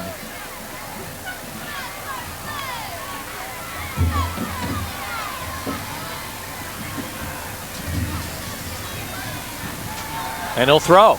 And he's got a man open downfield, and it's beyond the outstretched hands of, I think that's Jimmy Green. And Green comes up saying he was held and could not get to the football. Incomplete pass. He's going to get away from Potsman. And, if it's completed, it's another 6. Take another look. This will be a good angle, too. You can see whether or not he... I don't think so. It looked like Potsman may have put his hands on his waist, but it didn't look like he impeded his progress at all. Ooh, Carter on defense. And he's going to come out and lock up on Hudak. 2nd and 15. Wagner draw play. Swackert. And that was smelled out nicely by Parkland. Swackert's not going to get back to the line of scrimmage. And in fact, he'll lose a couple of yards as he's tackled by 63 Pizzuto. Good to see Pizzuto back. As we said, he missed a couple of weeks because of a concussion, and he goes both ways, linebacker and left guard on offense. Second leading tackler last year, 66. He lost 2 yards, did Swackert. So Whitehall moving backwards right now after that penalty. The gun. 3rd and 17. Wagner in trouble. He's going down. Jason Beck, the first one to get to him. And then Ryan Seaford was there. Boy, that was a host. Loss of 13 yards. Boy, Dick, what did that penalty do to what was a nicely moving offense? Hey, look at that yardage. What, 4 and 30? So they'll punt it away. They only punt it 2 times in the first half. Stroll is the punter. Pinchek back at his 10. Oh, nice high punt. Pinchek will let it bounce. And it's going to take a Whitehall roll and be down at the 4 or 3 yard line. I think they'll mark it at around the 5 the way it looks. And that'll be a 45-yard punt. Now the play calling becomes important. Make it 46 yards. They'll put it at the 4. Especially on this series. You know, you go with your traditional stuff, the thing that put the yardage on the board for us, or you're going to play catch up at this point in the game. I don't think, you know, with what, 20 minutes plus to go, that you don't have to play catch up at this point. Got to be careful with the ball. The thing is, the Parkland offense designed to move the ball on the ground. That takes up plenty of time, especially if you have to go 96 yards. Pinchek will get it from the flanker position, and he may go. There it is. Pinchek breaks it open and will be dragged down on a arm tackle by number 44, Torrin Barker. If he doesn't make that tackle, Pinchek's going 96 yards. Big play offense, Gary, even with the traditional run. They use this for his 25-yard gainer.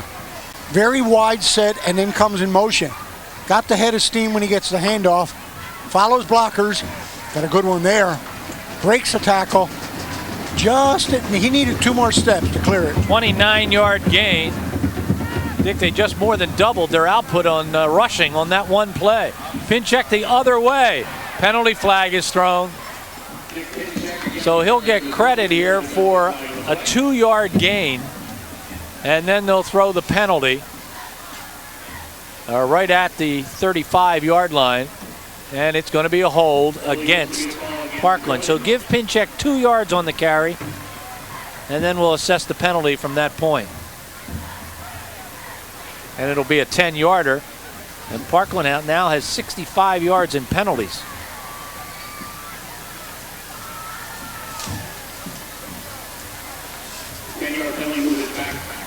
To the 25, first and 20 for the Trojans. First down, 20 yards to go. Dick, this is the position they don't like to be in.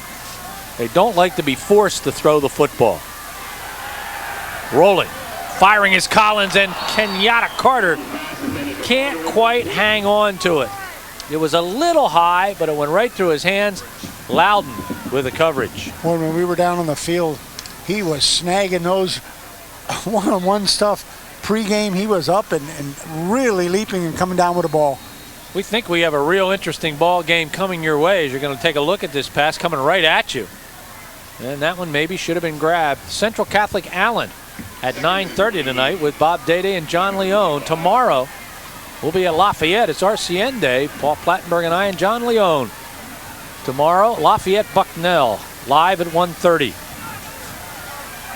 This could be that fullback throw. Yeah, the trap. It is the trap play, and Beck will drag a few people a few yards as he'll get up to the 37 or the 32-yard line. A gain of 7. Gussick and Green in on the tackle. But we'll watch the replay here. Of course, I've been hoping they look for Beck for Pinchek on that motion stuff, going wide, and they give it a little trap inside. So 3rd and still 13 yards to go for a first down as they picked up 7. 14-7 Whitehall. Parkland stopped at the 2 grass blade line at the end of the first half. Fire over the middle. Oh, there's a good stick. As number 42 for Whitehall, Tyler Henninger, really nailed the receiver coming over the middle, and that was Keith Baltzer. This is a little rub pattern. Pinchek's going to pick the man, then run across the middle on a similar delay. And Dick, that was Smolzinski with the catch. Smolzinski picks up 2 yards on the pass play. And Parkland will punt it away. Little stutter step that time by Donchez, but Whitehall was not rushing. And this one will be whistled dead at around the 25-yard line, a 41-yard punt. Again, the net is what counts there. Keep it away from Jim Green, who returned one already, and get it to the outside. He took that extra step in kicking because he didn't feel the rush coming. So the Whitehall defense negates the good run by Pinchek of 29 yards the last series. And Whitehall has the ball back and the lead with 5:56 to go in the third quarter from the 25. Straight eye.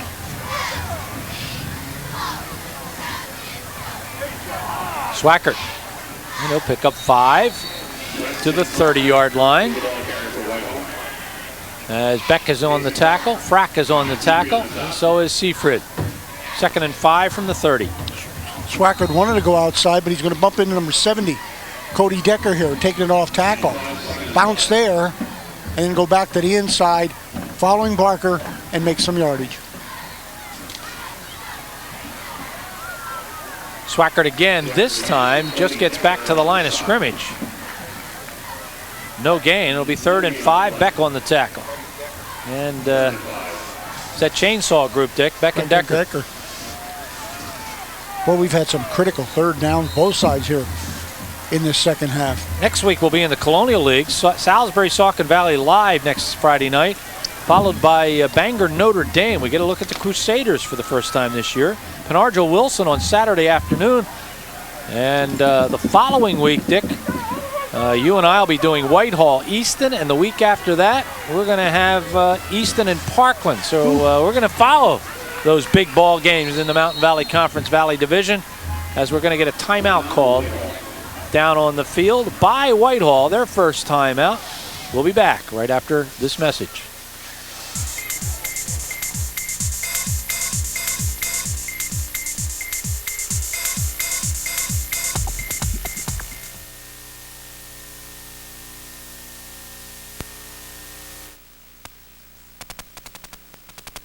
Doors and Windows consistently provides outstanding service, products, and technical expertise that exceeds expectations. Beauty, improved energy efficiency, security, enhanced property value, and peace of mind can be yours at ABE Doors and Windows. We understand the value of your time and money. Call ABE Doors and Windows, where quality doesn't cost, it pays.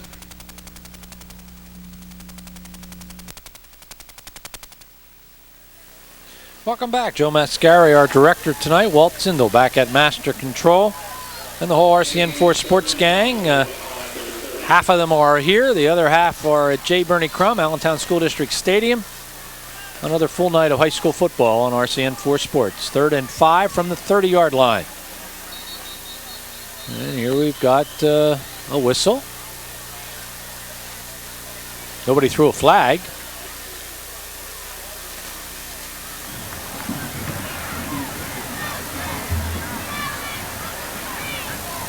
Yeah, procedure against Whitehall.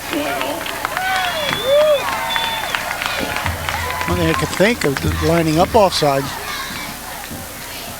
Or an illegal, too many men on the line of scrimmage. Those are the only two things it could have been. So Whitehall, who went through the entire first half without a penalty, has now had a couple of crucial ones, both 5-yarders, but it's really impeded their ability to keep the football. So they'll now go 3rd and 10 and create a passing situation for Wagner. He's 4 for 8 for 54 yards.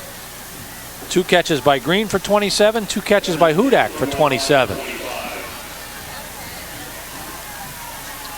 Green is going to stutter step and then go downfield. Wagner's got some running room. That looked like it might have been a design play. The Parkland coaching staff wanted a clip, but Dick, I think the block was a good one. I hope we get another look at this. That looked like a design quarterback run. It did, because they're both wideouts simply taking defenders down with them. The ball up to the 45-yard line, a gain of 20 yards on the run. First down, number 9 for Whitehall. Key play, show them something different. And maybe we're not going to show that to you again.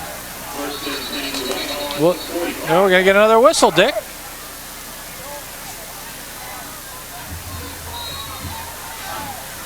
And they're going to move Parkland back. That's what the whistle's for, is to move the Parkland team back. All right, here we're going to take another look at the play, and maybe we'll see the block that the Parkland staff thought was somewhat controversial. Here it is. It's going to come right here, right there. Oh, Dick, that was a clip. Parkland coaching staff knew what they saw. They're going to love watching these game films tomorrow. First and 10 from the 45-yard line. Swackert. Just keep the legs churning. That's what he does, and he'll pick up 4 yards. Yeah, that's what he does best, Gary. It's yardage he makes after contact. Bracken Zimmerman in on the tackle. Paul Plattenberg doing our spotting tonight, as usual. Terrific job. Well, that's good yardage for a first down play. Tendency is with the straight eye, it's simply follow Barker. Robbie Malosky screaming at his defense.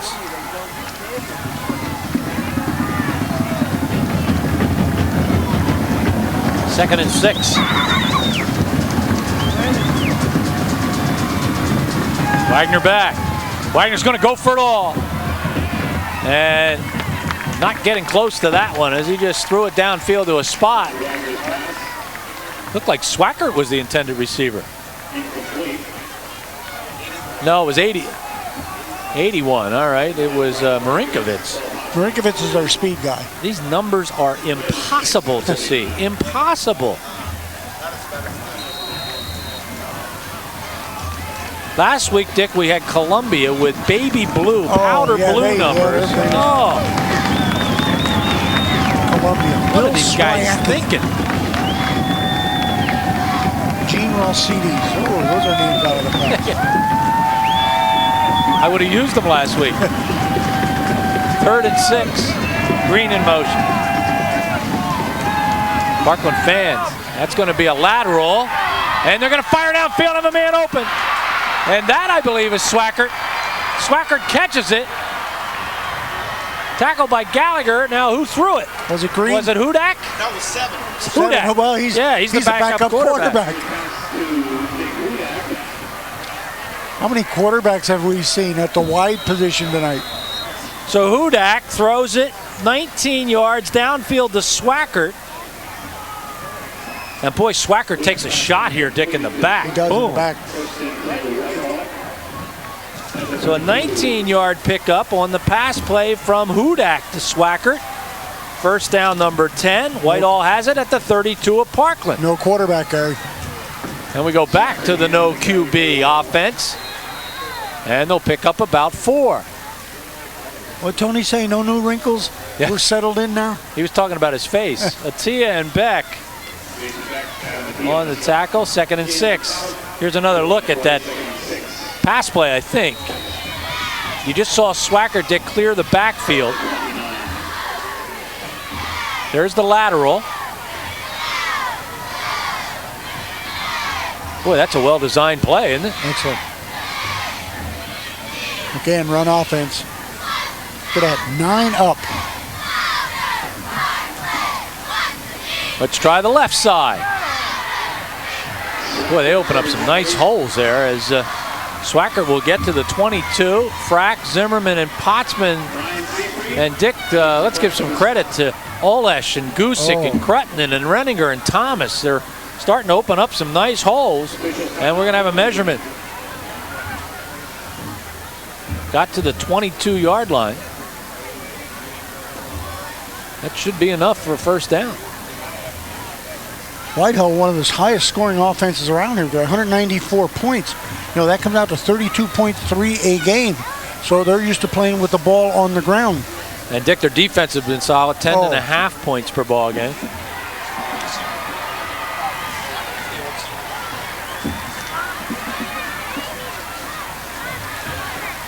And they've gone to old-fashioned football, Dick. No quarterback. Yep, pick that one up in a sandlot. Jefferson Street Playgrounds, a Sunday afternoon. Well, there's a guy who has his name on the field at Northampton who used to run this offense. Single wing. Yeah. Al Erdesy. He put the playbook in 20 minutes. There was 6 plays. Yeah, and then try to stop him. Back from the I formation. From the 22, 1st and 10. Wagner back, looking for Hudak. Oh, almost a good grab. Pincheck with the coverage. Hudak almost came up with a great catch.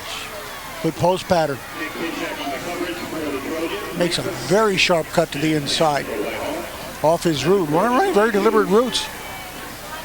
Wagner 4 for 10 for 54 yards, but he has been incomplete on his last 5 passes.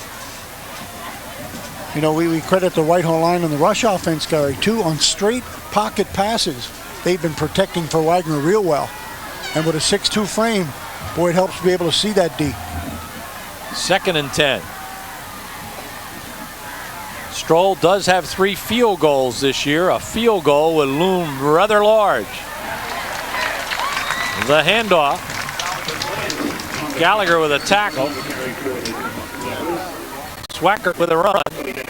No gain. And in fact, the loss back to the 24, a loss to 2. Justin Gallagher with a good game last week against Northampton. Got a lot of minutes, both ways. Swackert's going to be sore tomorrow. And one thing about this one, Gary, Tony feels that Stroll can kick it from here. 3rd and 12, passing situation for Wagner. 2-step drop. And looking into the corner for Green, and the pass is overthrown. Green a little upset. He had his man beat. Yeah, with the speed of Green and Marinkovich and the precision routes of Hudak, they love that fade. We get a holding call here against Whitehall. And I don't know. Yep, they're going to send him back. Hey, Rob, let's get him out of that field goal position. When you see Jimmy Green, Dick, you think of R&J Carpet Connection. They're always part of our halftime numbers. R&J Carpet located at 922 North 3rd Street in Whitehall, 1 block down from Great Street. They always had a fully stocked showroom. You can call them at 610-264-0556. And we had a chance to chat with Mr. Green the night before the ball game. He was a little nervous, as we said. I try to do that every morning on the walk, but I walk. He opens later now on purpose. He doesn't want to put up with me. There's a shot. Ball back to the 39-yard line. So a 10-yard penalty. 3rd one for 20 yards.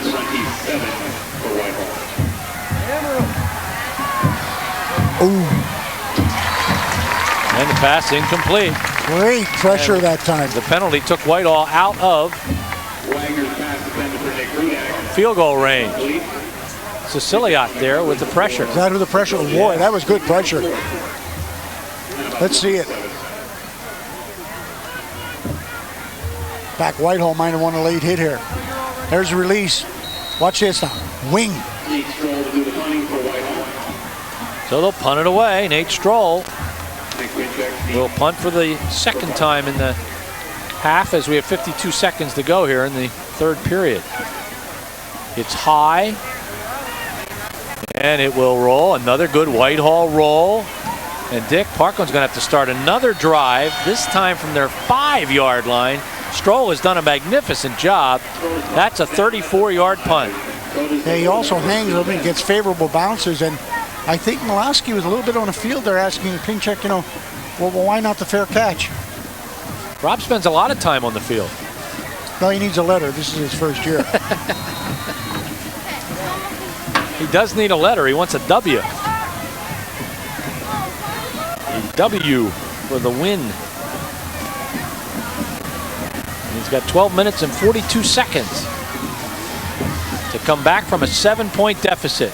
Pinchek will fall forward to about the 7-yard line. Werkheiser is there. Craig Werkheiser makes the tackle. 6'1", 225-pound junior.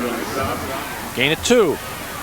I know field position negates this, Gary, but from our vantage point, it always seems that Carter's lining up on this side, and you keep thinking, when is that cannon going to go off? He's gotten one tonight, yep, 47 yards. And one last week. Yeah, on a beautiful throw by Jeff Mazalewski, who's only 2 for 2 tonight for 111 yards. Pinchek to the right side. Cut back up, and he's going to be shy of a first down by a couple of yards. As Barker and Werkheiser there to make the tackle. The officials will mark it at the 14-yard line. When we come back, it will be 3rd and 1 for Parkland. Stay with us.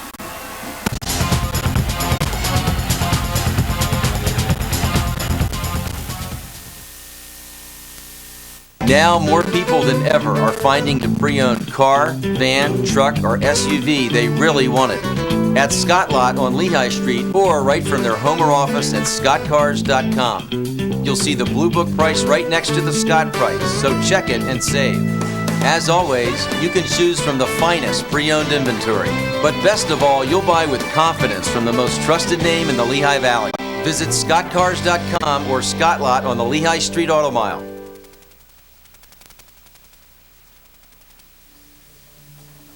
Second half football action is brought to you in part by Keystone Pontiac, Kleckner and Sons, Lehigh and Northampton Transportation Authority, Sacred Heart Assisted Living, and Spectrum Homes.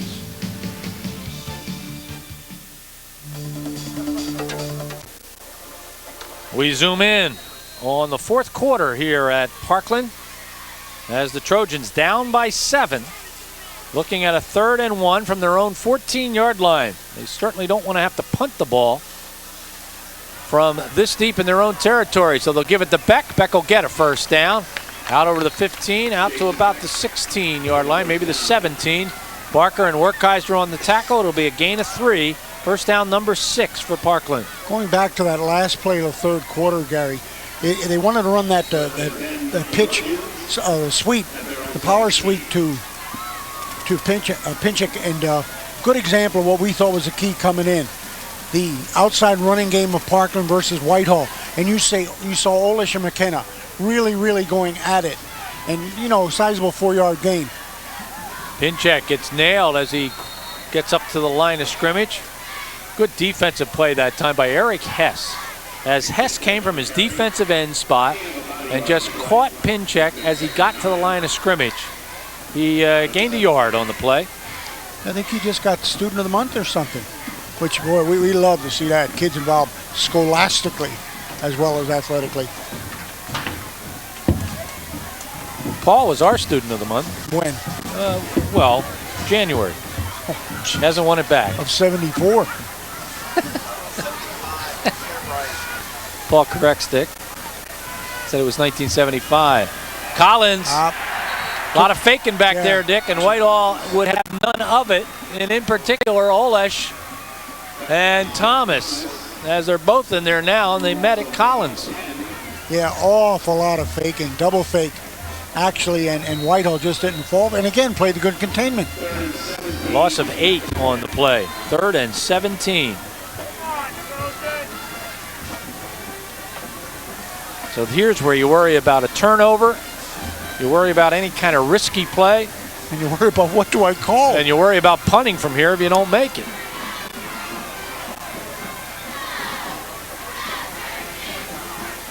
Set up for it. Pinchek. He runs right into Hess, I believe. And Hess just would not be blocked on the play. He had a blocker pushing him around, and Hess still made the tackle, and there was no gain. Well, it's so naked, Gary, and so available to the eye that I think you absolutely just key on Pinchek getting that one. He did a little dip, too, that almost lost his footing. Parkland won this ball game 24-7 last year. In fact, Parkland has won the last 4 contests between these two teams. As Whitehall deep to receive the punt. And it's going to be a short one.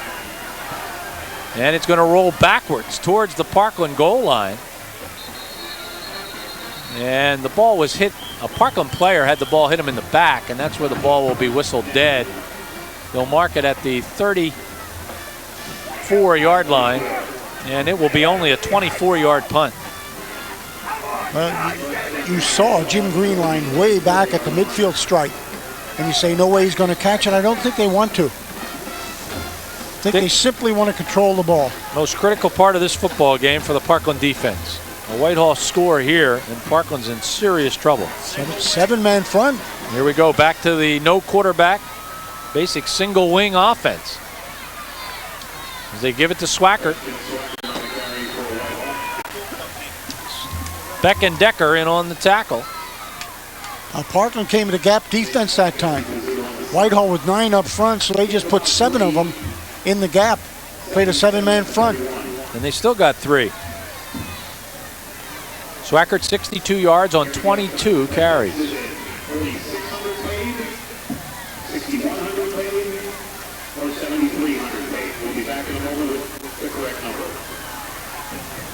Big crowd on hand here tonight. They've seen a good football game, and it certainly has had its controversy, things to talk about on the way home. Penalty flag. So this is going to look like a good run, but it's coming back. Swackert went 31 yards, but that flag, Dick, was thrown right into the pile immediately. Yeah, that's a good point, Gary. Very, very early flag. Really before the play got off. In fact, you see how far back it is. The penalty will be at the 27-yard line. So we'll give a pickup of 4 yards to Swackert, and then they'll mark it off.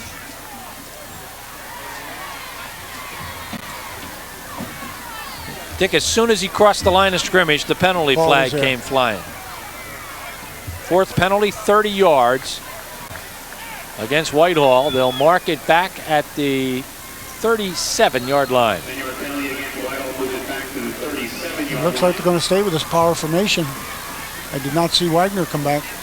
So they need 13 yards now for a first down. And it's 2nd and 13.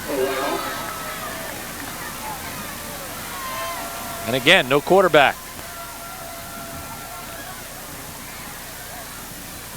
Well, that's a lot of guys on the line of scrimmage. Swackert is going to get dragged down by the D. Looked like Sean Reed there, number 87, came in to make the hit. Decker made the play. He simply stepped right in the hole. See, when you play that gap defense, you simply step in, and try to take the offensive holes away from the running backs. Boy, I was just thinking, with that offense, and Swackert's going to carry, what a job Barker must be doing up front. Yeah. To make any plus yardage on that. But how about the defenses tonight, Dick? Whitehall 80 yards rushing and Parkland 67 yards rushing. These are teams that normally will get you a good almost 200 yards rushing. Well, I don't know, what's this? What's this? Almost an interception.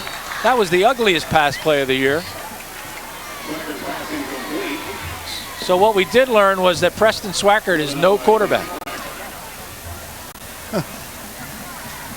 Dick, they are killing my stat sheets tonight. We've had more people throw footballs tonight. Man. He's still wanting to run. Parkland could have poor field position again. So Swackert 0 for 1, Hudak 1 for 1, and Wagner is 4 for 10. The punt. Big bounce. Oh my, Whitehall at the 1-yard line. Oh my, Nate Stroll.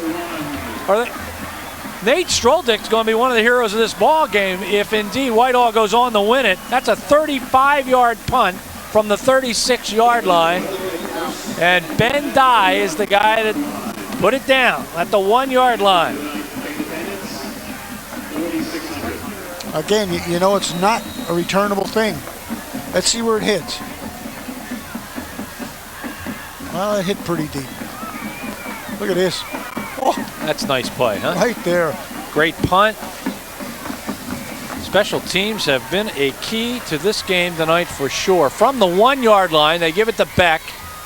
And Beck will get out to about the 3. As the pile-up led by Gussick. 2nd and 8. 2nd and 8. That's a 3. That was Beck's 4th carry for 16 yards. 7 minutes to go in regulation.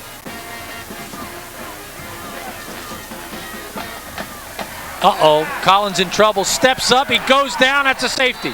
Safety. Yep.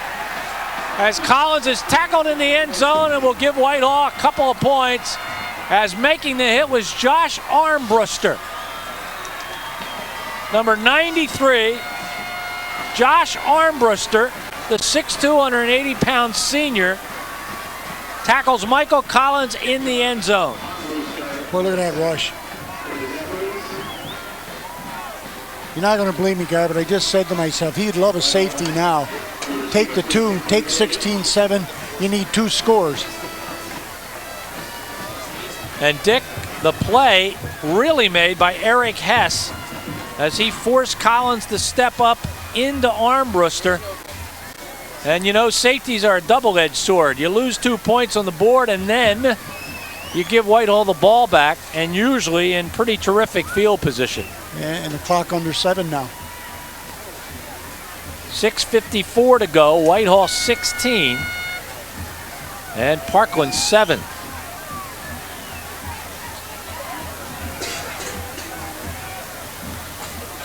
Sanchez will punt for the Trojans.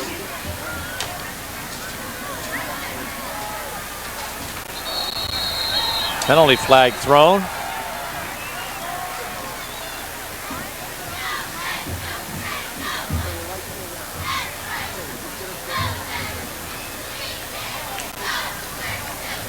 It's going to be interesting to see if Whitehall comes back with that power formation now.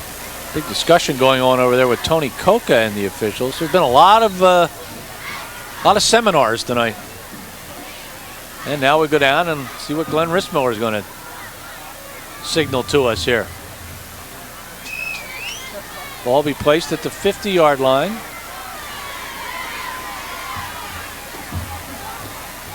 That'll be first down for Whitehall. You said you not only give up the 2, but that field position which follows.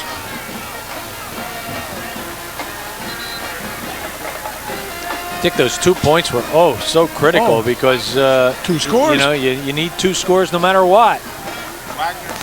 Wagner back in at quarterback.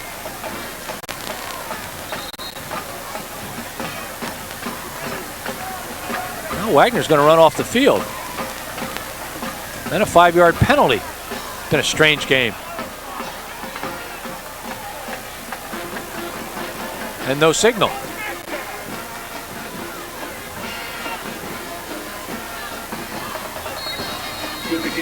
Did I miss the signal?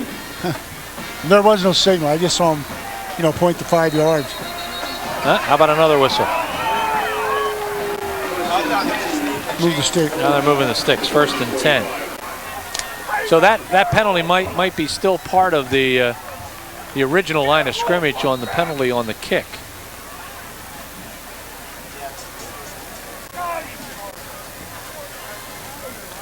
First and 10 from the 45.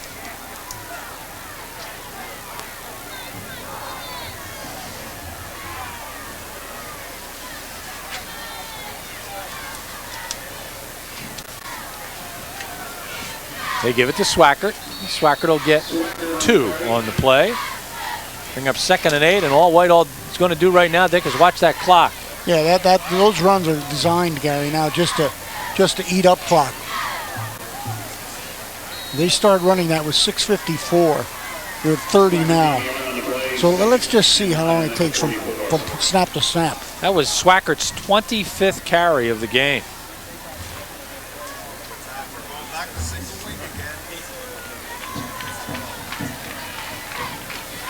And I have a feeling Swackert's going to run for the 26th time.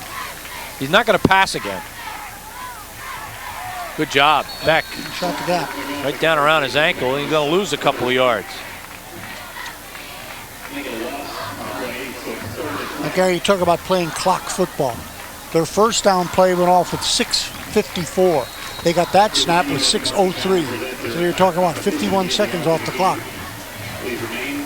They'll take that every You play. bet. Parkland does have 3 timeouts left.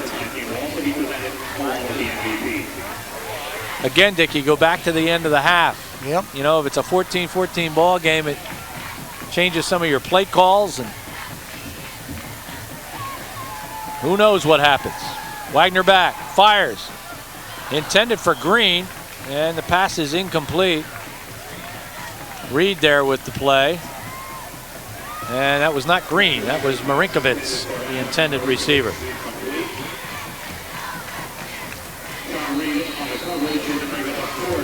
We'll look at it again. Pass all the way. Good coverage. Very good coverage. Now they have 2 men back. Stroll finally gets off a poor kick. And Dick, and it comes at a much less critical time in the ball game. He has done an outstanding job tonight. That one only a 14-yarder. Parkland put a pretty good rush on that time, Gary. D. Cressman Insurance Agency is with us at 2310 Walbert Avenue in Allentown. They've been serving the Lehigh Valley for over 45 years. From business and life insurance to car and property policy that will work for you. Customer services. You become